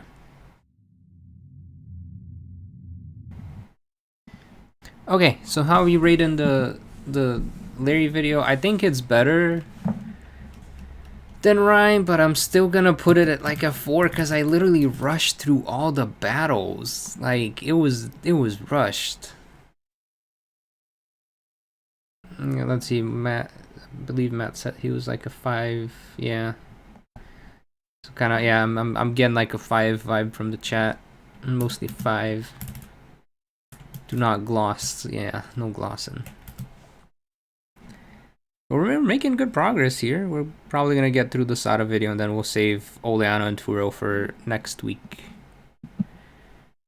A tired Larry video, yeah. Again, I did a good setup for the next episode. Having this longer ending worked well here.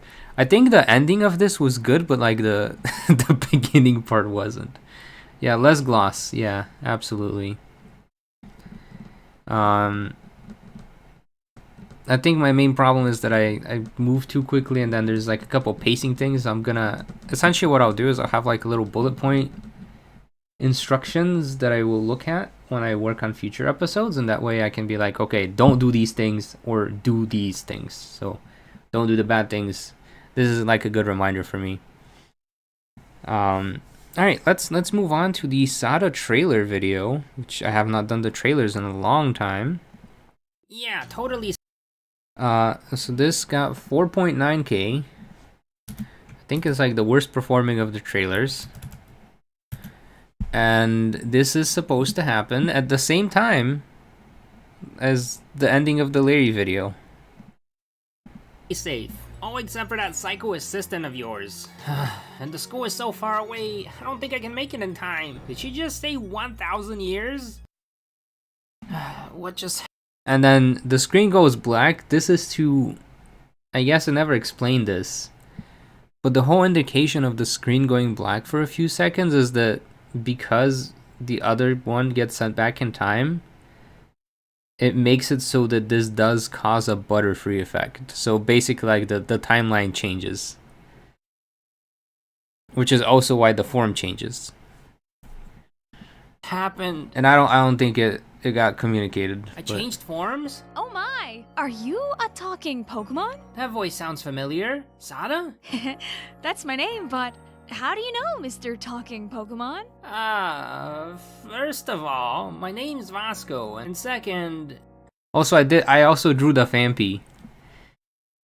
How did I do on the Fampi? Do I tell her about what just happened? No, wait, what if she's the evil one? I was wondering if perhaps, maybe, by any chance, you had a twin sister? Now, that's a strange question. No, I do not. I'm an only child. Then who in the world was... Never mind. What about Turo? Have you met a guy named Turo? I have. He's the same year as me. Do you know him? Kind of. It's a bit complicated. What do I do? You seem like you're under a lot of stress. Is there anything I can do to help you out? To be honest, I don't know. But something tells me I should stick with you if that's okay. Okay. It would be more than okay. I've always wanted to have a talking Pokemon. You do? Yeah, there was a book I read about a talking Pokemon that lived in ancient Paldea. Apparently it was super strong and seen as a sign of good luck. Also reference to the next episode.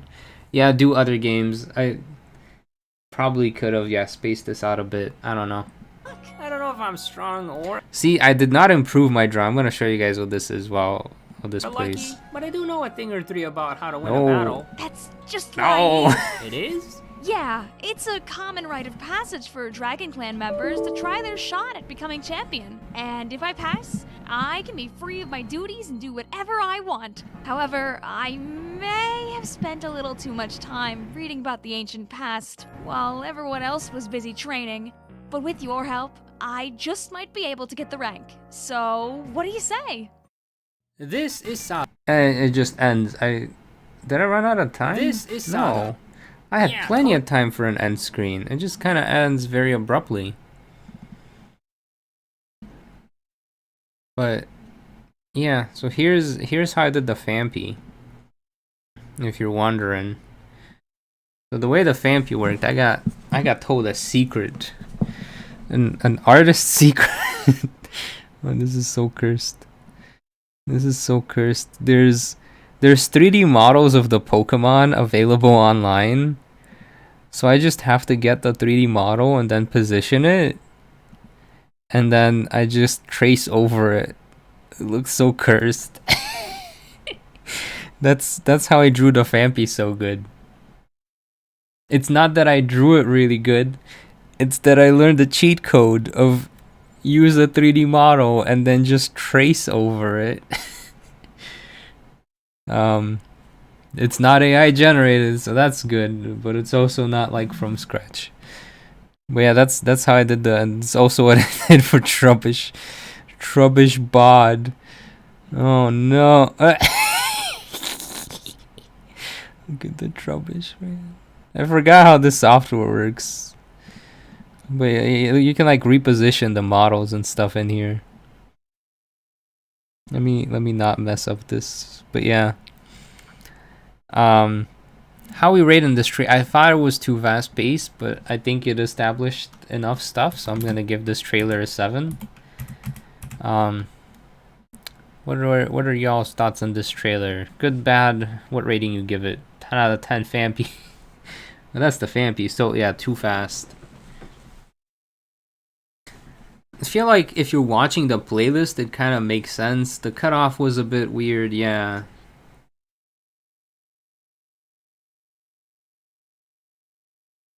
It works well in the context of the playlist, but like on its own, it doesn't do anything. Like it's very confusing. I'm gonna average it out. I'm gonna say chat is giving it like a 6.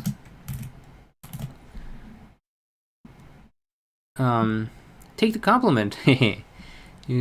But thank you. Yeah, no, I appreciate.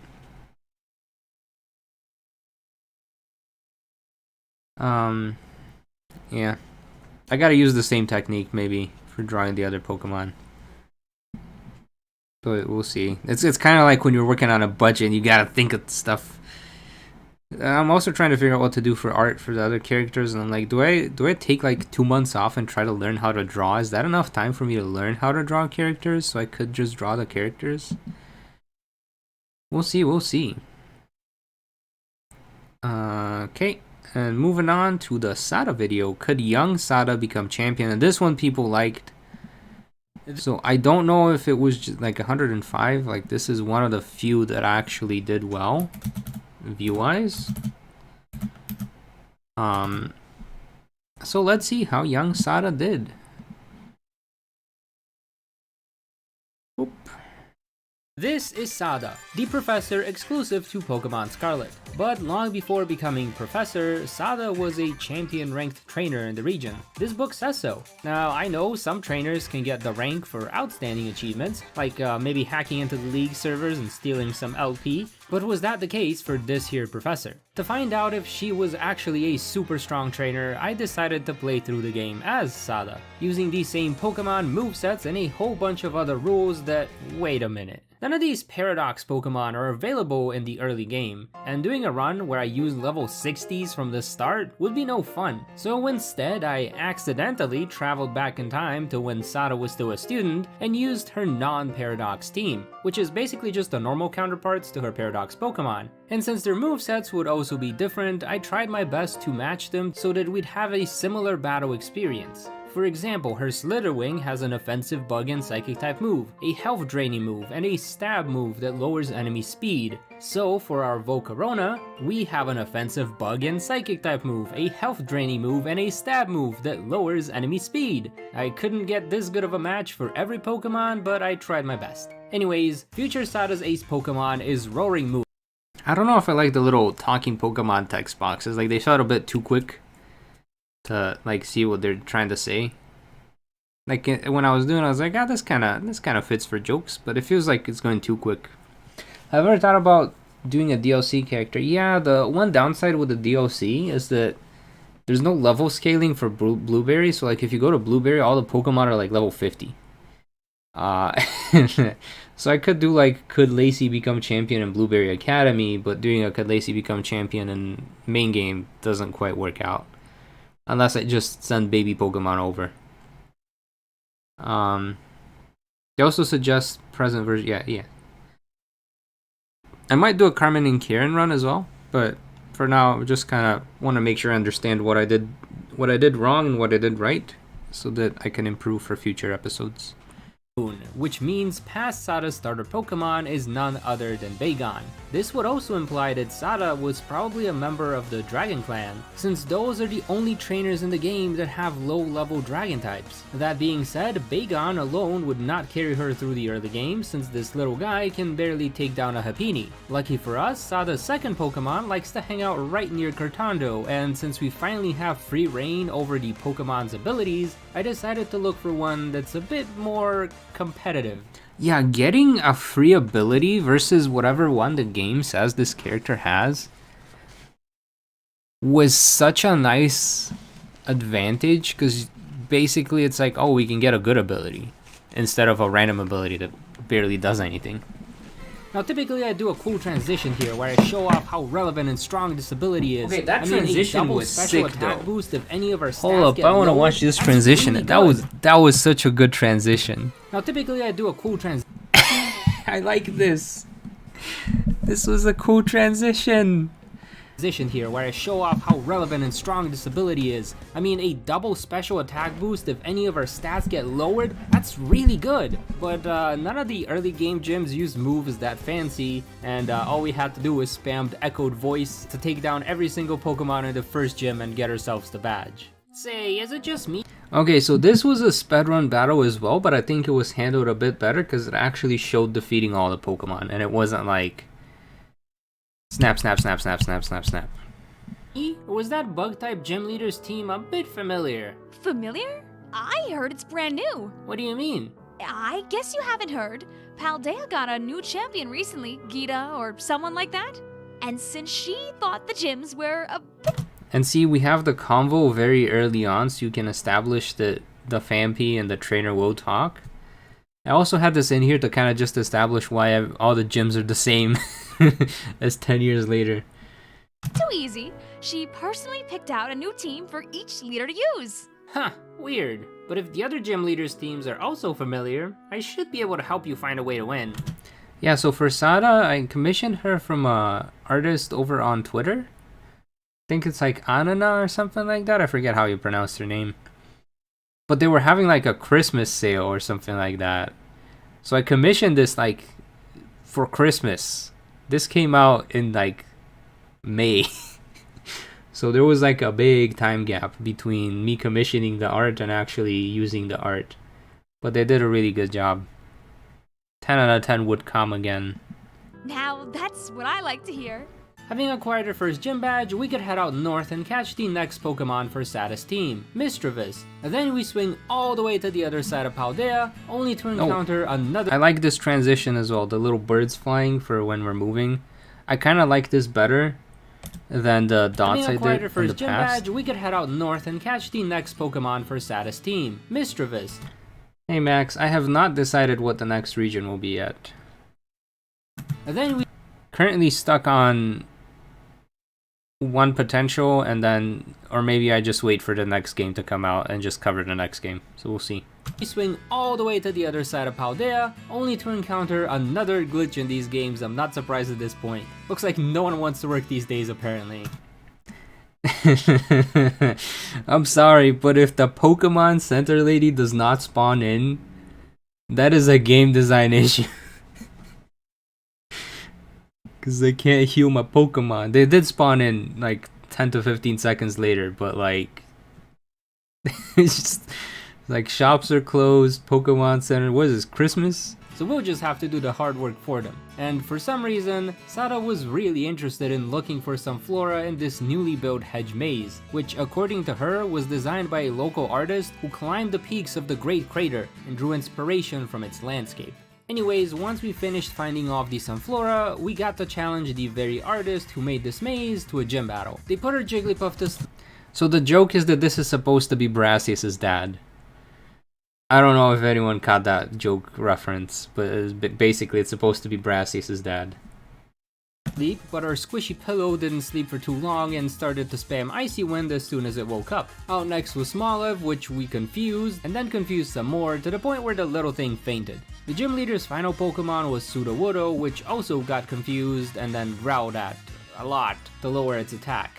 After that, we let Bagon take the lead, but our super effective Ember was barely doing any damage. So instead we switched over to Dragon Breath, which did a tad more damage, but also paralyzed the Sudowoodo. From there, it was a long back and forth until we managed to win our second gym badge. And with another badge comes another Pokemon, Magnemite, which we caught on the way to Levincia. But as it turns out, that was not enough to win against, Ino. Yeah, Iono's mom, or something.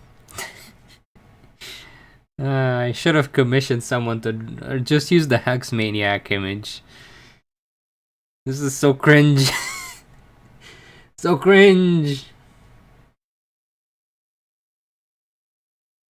Like that. The main problem being that we just couldn't dish enough damage to take down Hermes Magius. Sada and I tried several ways to get around this fight, like using Will-O-Wisp and following up with Hex so that our Mischievous can do a lot of damage, or trying to evolve our Jigglypuff, even going as far as catching a Larvesta from the deserts near Cascarafa. None of it worked. The Electro Gym Leader is just that strong.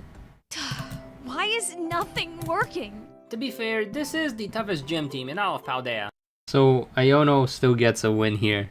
She is? Yeah, I've met so many trainers that could never win here, even if they ended up making it to the champion rank. Well, that's a little reassuring, but still, none of our strategies were good enough to win. Perhaps I should study past battles from previous champions to get better ideas. Or perhaps you just need to evolve your Pokemon. There's also a reference to the fact that the professor supposedly trained the AI for battles based on all the previous champion fights.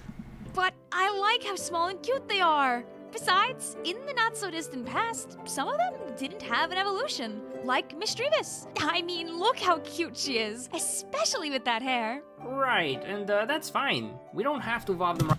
Another reference to the fact that Sada's hair looks like Mischievous hair right now. But at the end of the day, good strats can't make up for bad stats. If you really want to get to that champion rank, we might have to evolve them at some point down the road. I'll think about it. Actually, I don't have to. So many of my sisters failed this challenge since they didn't want to evolve their cute little dragons. But the thing about dragons is that they start out pretty weak. And if all you do is pamper them, they stay weak. It's the same for all Pokemon. And people too. This is why it's also a guiding pillar for the Dragon Clan. Push yourself to excellency so that you too may become strong, like a dragon. But they won't let you go do whatever work you want unless you can become champion? It may sound a bit strict, but at the end of the day, it is a test of one's conviction. How strongly do you care about the thing you want to do? Are you willing to go above and beyond to achieve it? As it turns out, most people don't. But you do? Absolutely. I'd give anything to go study the ancient Pokemon living in Area Zero. It's a dream I've had ever since I first read the Scarlet Book. Then we have a lot of training to do. Lucky for you, I know just the place. Oh, wonderful. Where would I be without a trusty assistant like you? Please don't call me that. Trusty assistant, reference to AI Sada. Whoops, sorry about that. Where would I be without a good friend like you? Better? Better. Now let's get to training. The desert where we found Larvesta is also the ideal training spot since there's a bunch of trainers all pretty close to each other. Not only that, but defeating them can get you the TM for Earthquake, which will be useful later on. We could also pick up the TM for Thunderbolt on our way to Porto Marinata, which we'll do. I feel like when I talk about the random headcanons in these stories, they don't quite fit as well. So like Sada being part of the Dragon Clan, Rhyme's family watching over the ancient ruins. Like I feel like it doesn't flow as well when it would get into headcanon territory. I don't know if is that the vibe you guys get? Flow as well when headcanon versus actual in-game stuff. I know for this, like I kind of had to make stuff up just to add a bit story, but I don't know if it's just for me it's not flowing well, or if you guys think the same. I'm very curious what the thoughts are. It's called lore. True, but it's lore I made up. So I'm like, is it decent enough? Hopefully. Okay, we're gonna keep going while I get some feedback on that. wonders on our newly evolved Magneton, allowing us to one-shot every single water type in the next gym. From there, we made our way over to the town of Medali, which had a very special gym test. In order to face the gym leader, we first had to go out and catch a local mushroom Pokemon, and as luck would have... Also, straight up made up a different gym test for this, because I needed an excuse to catch the fungus. There was a nice little fungus waiting for us near the entrance. Finding one was easy, but catching it was hard, since this Pokemon knew draining and healing moves, constantly keeping its HP high and breaking out of any ball we threw. But with the... Okay, so you guys don't mind the head cannons. People don't mind the head cannons. It's just a me thing not liking it. Okay. With the help of Magneton, we eventually wore it down and managed to catch our last new teammate. Then it was time to battle the new intern gym leader, Larry. His powerful Kamala managed to slam Larvesta and Fungus out of the way, but we managed to... Larry's an intern in this. Sent its HP with a bit of foul play. Then we sent out Jigglypuff, which used Round to round its HP down to 0, but fell asleep and, well... Good news was that Misdreavus is a ghost type and has the levitate ability, meaning that the only thing Larry's Dudunsparce could do was give us a paralyzing glare. Meanwhile, we could spam our very weak charge beam, which slowly started boosting our special attack. Sadly, all the buffs we got still weren't quite strong enough to one-shot his ace, but thankfully we had Magneton, which could once again carry us through the gym. Next up was Rhyme, who had recently taken over as gym leader, and she does double battles, which might be trouble. However, her Bayonet attacked us with Icy Wind, which lowers the target's speed. And remember how we had that competitive Jigglypuff? Well, combine the special attack boost with the special draining move, and we had ourselves a Moocher, or should I say, a Smoocher. Boo! Anyways, we followed up with Magneton and Amoonguss, using Thunderbolt and Foul Play to take down the rest of Rhyme's team. Next was the Psychic Gym, where our Larvesta finally did something useful, using Leech Life to take down the lead Pokemon. Magneton could finish off the Gardevoir and Espathra, but that bulky Florges was a problem. Once again, our base evolution Pokemon just couldn't deal quite enough damage to win, and our Dragon was weak to Moonblasts. So... Looks like another loss. For the same reason. So, what are you gonna do about it? The only thing I can. You're gonna evolve all 3 of them at once? Yeah. As much as I want them to stay the way they are, I'm just holding them back. And me holding them back? So, I was kinda hoping to do this whole run without fully evolving them to match the look to their Paradox form, but I got stuck at this point, so I was like, you know what, screw this, we're gonna evolve. Is also holding me back. So...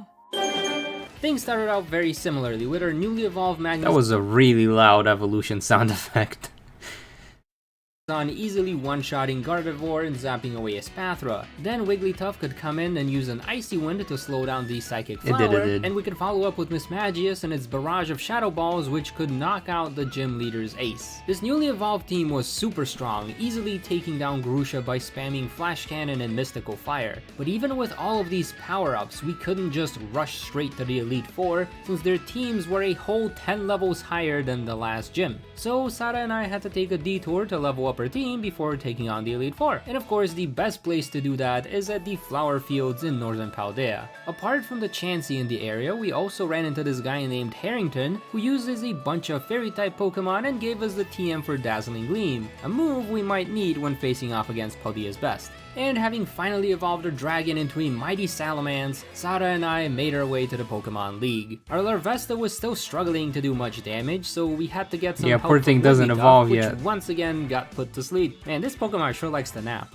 But it managed to wake up in time and snag another victory. The rest of the battle was Sada and Rika trading Pokemon until her Clodsire started to pull a reverse sweep, but it couldn't brush away our Salamence. Poor Jellybean couldn't even touch us. Now this Jellybean, they're a dangerous one. Quickly stomping our useless Larvesta and using Earthquake to deplete Magnezone's health. We used Thunderbolt and some Lucky Paralysis to get through the Corviknight, as well as Mystical Fire to melt her Magnezone, which left us with just...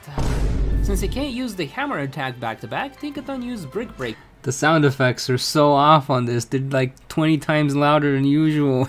on Amoonguss, triggering its effect spore and getting paralyzed. Then we followed up with Hex, which does double damage if the target has a status effect, like say paralysis, and even then, double damage was still barely any damage at all. But luck was on our side, as the Pink Menace missed its Stone Edge attacks and got paralyzed a bunch of turns in a row, giving us the opening to spam Hex enough times to get ourselves the win. And this has to be the easiest win I've had against this Elite Four member specifically. Oh, it looks like Larry the Intern is also interning as an Elite Four member? The bad news for him is that we have plenty of Ice, Electric, and Rock type moves to knock his birds out of the sky. And with that victory, the level cap was finally high enough for Larvesta to evolve. Yay, evolution! Now we just had to defeat the final Elite Four member, Hassel, the new head of the Dragon Clan. His Noivern managed to blow away our lead and nearly knocked out Miss Magius. Thankfully, we were fast enough to finish it off and also managed to weaken Haxorus so that Magnezone could take it down. The Dragougi was another major problem since we didn't have any super effective hits, and our Wigglytuff was just barely tough enough to poke through a single super effective hit. Yeah, the only Sword and Shield characters I have not done are Swordward and Shieldbird. And I don't think I want to do a video on that. But if I do, it's gonna be the two of them together, but it's gonna be a struggle.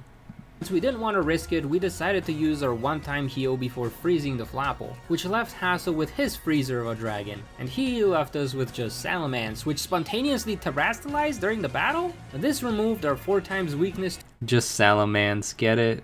Get it? Just just Monarch. Anyways, this whole run I've been avoiding using terastallization because this is supposed to be before the Terra Orb is invented. And I thought, oh, maybe spontaneous terastallization is what inspires the character to develop the Terra Orb in the first place. Be like, oh, this is actually pretty useful in battles. What if we could control it? 2 Ice-type moves, allowing us to survive 1 attack and win the battle with a Dragon Claw. With this victory, we had one last trainer to face. Paldea's brand new champion, Gita. Our Volcarona was finally a useful lead, being able to one-shot the Espathra and pounce on King Gambit, slowing it down enough so that Magnezone could finish it off with a body press. The Avalugg was no match for her Flash Cannon, and her Veluza got instantly fried. The Go-Go was a bit of trouble as usual, since it could heal itself by using Horn Leech, but one of our tri-attacks managed to paralyze it, giving us the opening to finish it off. That left Gita with just Glimora, which managed to finish off our Electric Sweeper. The bad news for her was that our Amoonguss uses a similar strategy to her Go-Goat, leeching most of Glimora's health before it got knocked out. Then all we had to do is lightly tap it with a Shadow Ball, and whoosh! The battle was won. After so many failed attempts, I finally found a 3rd trainer who could actually become champion in Pokemon Scarlet and Violet. Good. I also realized this is a short video compared to the others, like 21 minutes. The pacing felt pretty alright on this one though, even though I kind of sped run through a few of the battles. So yeah, Lily, I hope you have a good winter break. Alright, so since we have gone through all of these, let's see overall who had the most. So Katie had basically 2 wins. Brasius had 2 wins. Iono 1, 2, 3, 4, 5. I had 5 wins. Kofu had 1. And then Larry no 1, Rhyme no 1, Tulip no 1, and Grusha no 1? Like, nobody lost to these? Also Rika, geez, okay. So this is something I have noticed in Pokemon games, is that they do tend to make the early gyms are difficult, and then you don't really see any difficulty until later in the game. Rika, no, this is Poppy, 3, 4, 5. So Poppy and Iono are tied. Larry has 2 dubs here though. Larry has 2. Hassel has 2, 3, 4. Hassel's pretty much up there. And let's see how many Gita beat. 1, 2, 3, 4, 5. So surprisingly, in terms of difficulty, so top stoppers, for first place, it's a tie between Iono, Poppy, and Gita. Gita legit beat as many trainers as Iono and Poppy. Second place goes to Hassel with his 4. And then third place, which is a 3-way tie between Katie, Brassius, and Larry E4.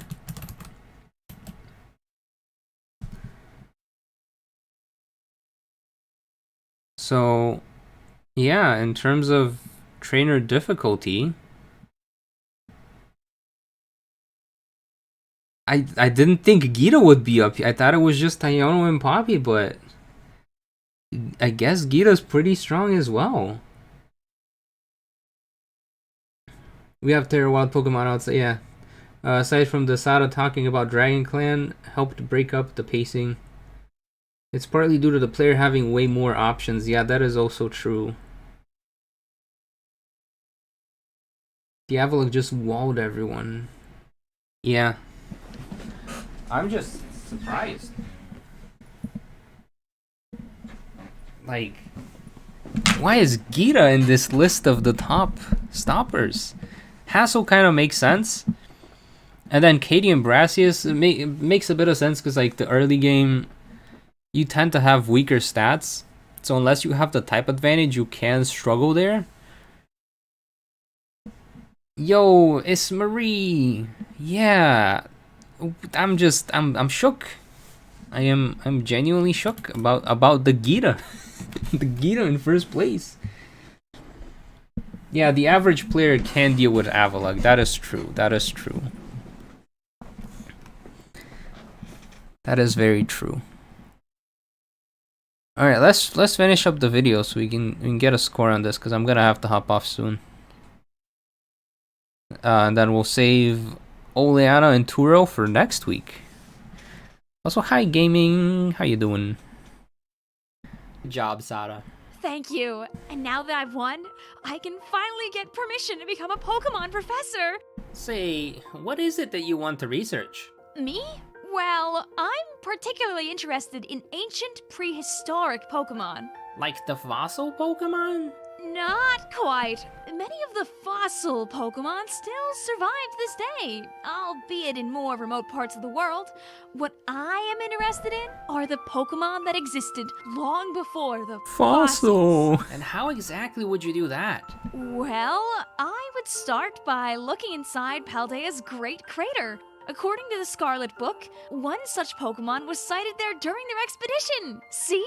It kind of just looks like a Donphan to me. You are not wrong, but if you take a closer look at its features, this is no ordinary Donphan, and it's not a regional variant either. No, it is most likely the ancient predecessor to the Donphan we know and love today. So you might be able to find an ancient Phanpy too? See, that's the interesting part. Did Phanpy even exist in the ancient past? Why wouldn't it? Excellent question.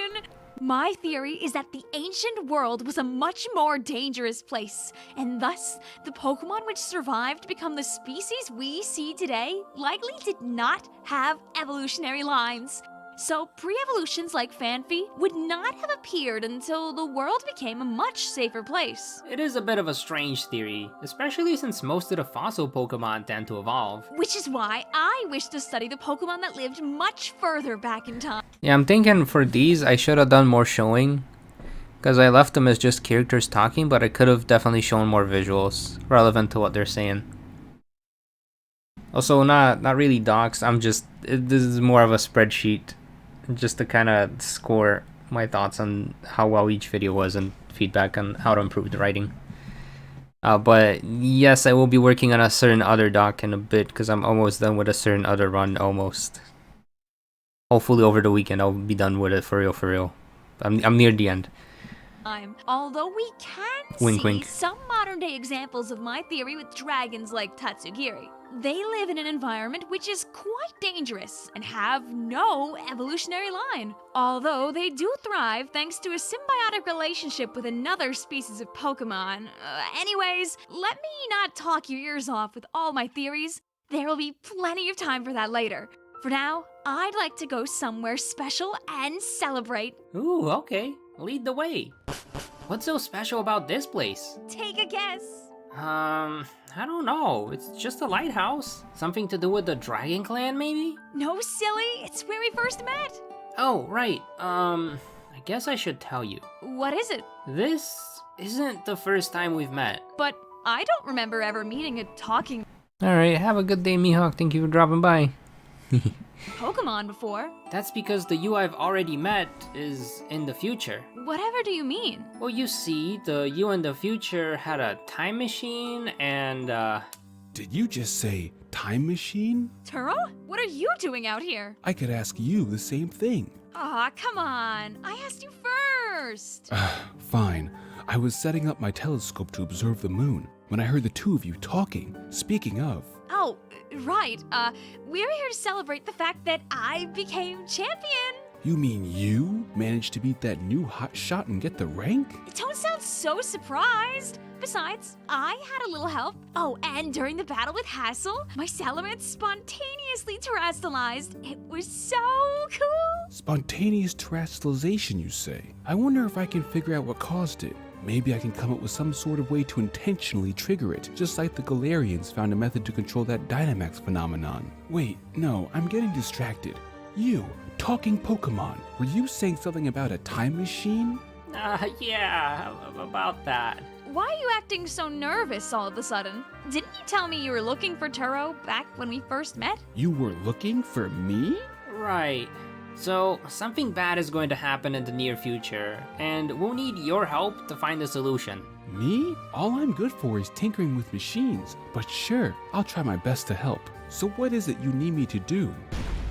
Uh-oh. What's going on? Whoa, Turo! I think you might be terrestrializing. I didn't think it'd go after Turo. What do I do? What do I do? Currents may be strong, but they ain't wide. So all you've got to do is swim to the side. Oh, I know. Out of the way, Sada. Wait, no, there's a ledge there. Stop! Ah! Ow, that hurt. What were you thinking? Oh no, that didn't work. What else? What else? But if it's a curse you're dealing with, you're going about it the wrong way, baby. I suppose, just like we can have curses, so too can we have blessings, although I am unaware of any particular methods to acquire either. They didn't just see me as a formidable... So this whole segment was also supposed to be like, oh, here's all the mini lessons that we've learned from the previous gym leaders, and kind of using that to quick think of a solution to the problem. I'm not quite sure if it hit that way, but that was the idea here. opponent. They also saw me as a friend. While we bestow our powers. It's a bit of a long shot, but I can't think of anything else. Here goes. What are you? Oh wow, it actually worked. What worked? What did you do? I am... Wait, no. One is transferring one's powers onto you. Did you freeze time? Is that why it's so cold all of a sudden? Hold your horses and let me explain. When I was in the future, I received some power from the Treasures of Ruin. And since that's the only thing that I know of which can stop this petrification, I'm now giving it to you. In that case, thank you? What is this petrification thing anyway? Is that what you were trying to warn us about? Wait, is Sada okay? She'll be fine. And in a way, yes. There's a Pokemon called Tara. You know what, George? That is an excellent question. And I think I did not think that far when I was planning the series. Let's just say that how the curse prevented her from, you know, not the curse, but the brainwashing prevented her from, you know, talking about Turo. It also prevented her from, you know, making the dots to the other talking Pokemon she met in the past. Something along those lines. Rapagos, who seems to have a lot of power over Paldea, and in the future it manages to take control of Sada somehow. The you I met then had spent a decade looking for clues, but the only thing you could find in Paldea was some secret organization and the name. Okay, so I had like this whole headcanon that there's a secret organization called the Occult, and they're the ones who write to the Occulture magazine, and they encounter all these paradox Pokemon like out in the wild in Paldea, so like not in Area 0. And Turo basically finds them, takes them down, and then takes their Pokemon. So that's why the Turo meet in the future/present has all the paradox Pokemon, because he took them from the Occult organization. I thought it would have been like a pretty cool like secret endgame society that you fight, that you just never put in Scarlet and Violet, but it would have been like a cool little addition. Yeah. Well, this is back in the Iono timeline, essentially. So I like Sada never met the talking Pokemon in any of the other timelines. Terapagos? Exactly. What about the organization? Not sure. He never told me any of the details, but that's beside the point. If anything bad were to happen to Sada, you have to go look somewhere outside of Paldea, got it? We need to learn more about Terapagos because at present, or I guess future, we don't even know what it looks like or where to find it. Would knowing that be enough? A foe that formidable is sure to put up a fight. I have collected the power of all 4 curses, so in theory, I should be strong enough to take Terapagos down. But now you're giving those powers to me. About that, it looks like I only have a little bit of power from Xian Pao and nothing else. Then how? We're out of time. Doing? Ooh, looks like it worked. But at what cost? I guess it was inevitable. Me or you, and I choose you, Turo. There you are! Are the two of you okay? Sada, wait! Don't get any closer! It's fine. I don't have long now. It was nice meeting you both. Wait, no! Help him! I can't. I don't know how. I hate this. So, initially my idea for this, once it ended, was to have a bunch of like photos that are showing like Turo and Sada kind of growing up, graduating, getting married, inventing the tear. I couldn't, like, this would have cost me like several hundreds of dollars to commission. So instead we just got the cast list pretending like this is the ending of the series. So why is Turo looking for Terapagos in other timelines? So he's looking for Terapagos in the other timelines, but he's looking in Paldea. So he still wants to free Sada in all of the other timelines, but he does not have the curse, and he does not have the knowledge to go look elsewhere. So in all the other ones, he says, I have been looking over Paldea and I haven't found anything. But yeah, I had a completely different ending planned for this. And then it was supposed to end with all 3 of the other Miis turning into crystal stakes at the end, near the lighthouses. But it didn't happen. Again, because I was rushing this.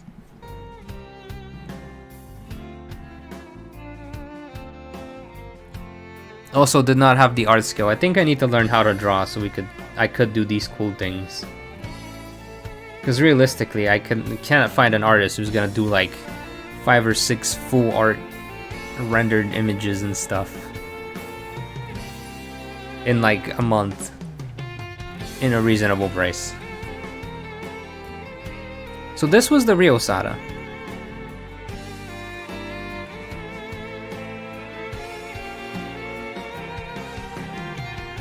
I'm also thinking of redoing the thumbnails and adding like a little thing that indicates when it's a story one versus just a character run one. Also, yeah, Marie, we can talk after this one.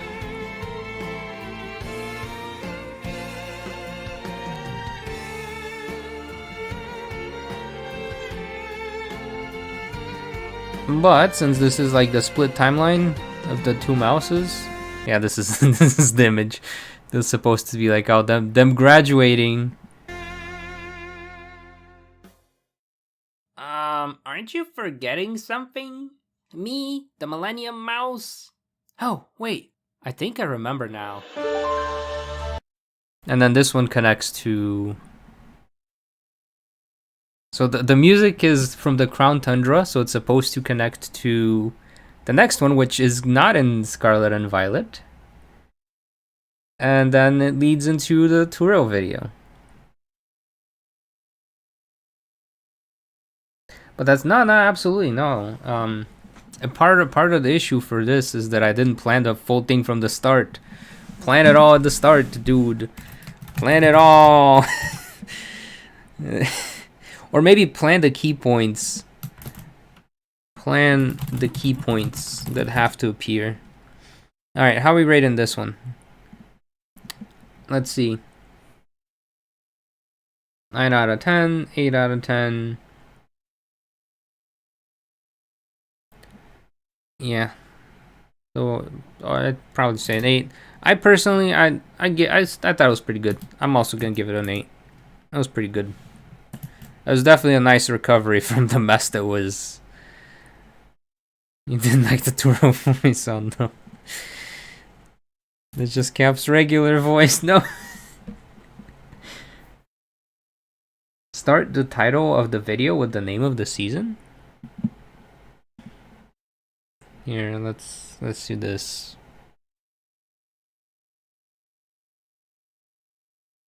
So this is the current one, right? So I do something like could Kofu become champion? So like this is the I'm like repeating the thing that's in here. Wooloo versus the thing I'm thinking is of doing. I played Pokemon Violet as Kofu to find out. I never know how I should type these out. And then we do can X become champion? Season 2 episode blank, something like this. So then this is what it would look like. But then you wouldn't even see it here because YouTube cuts it off. So at most you could see could X become champion, but did you get Shiny or Rayquaza yet? No, I have not.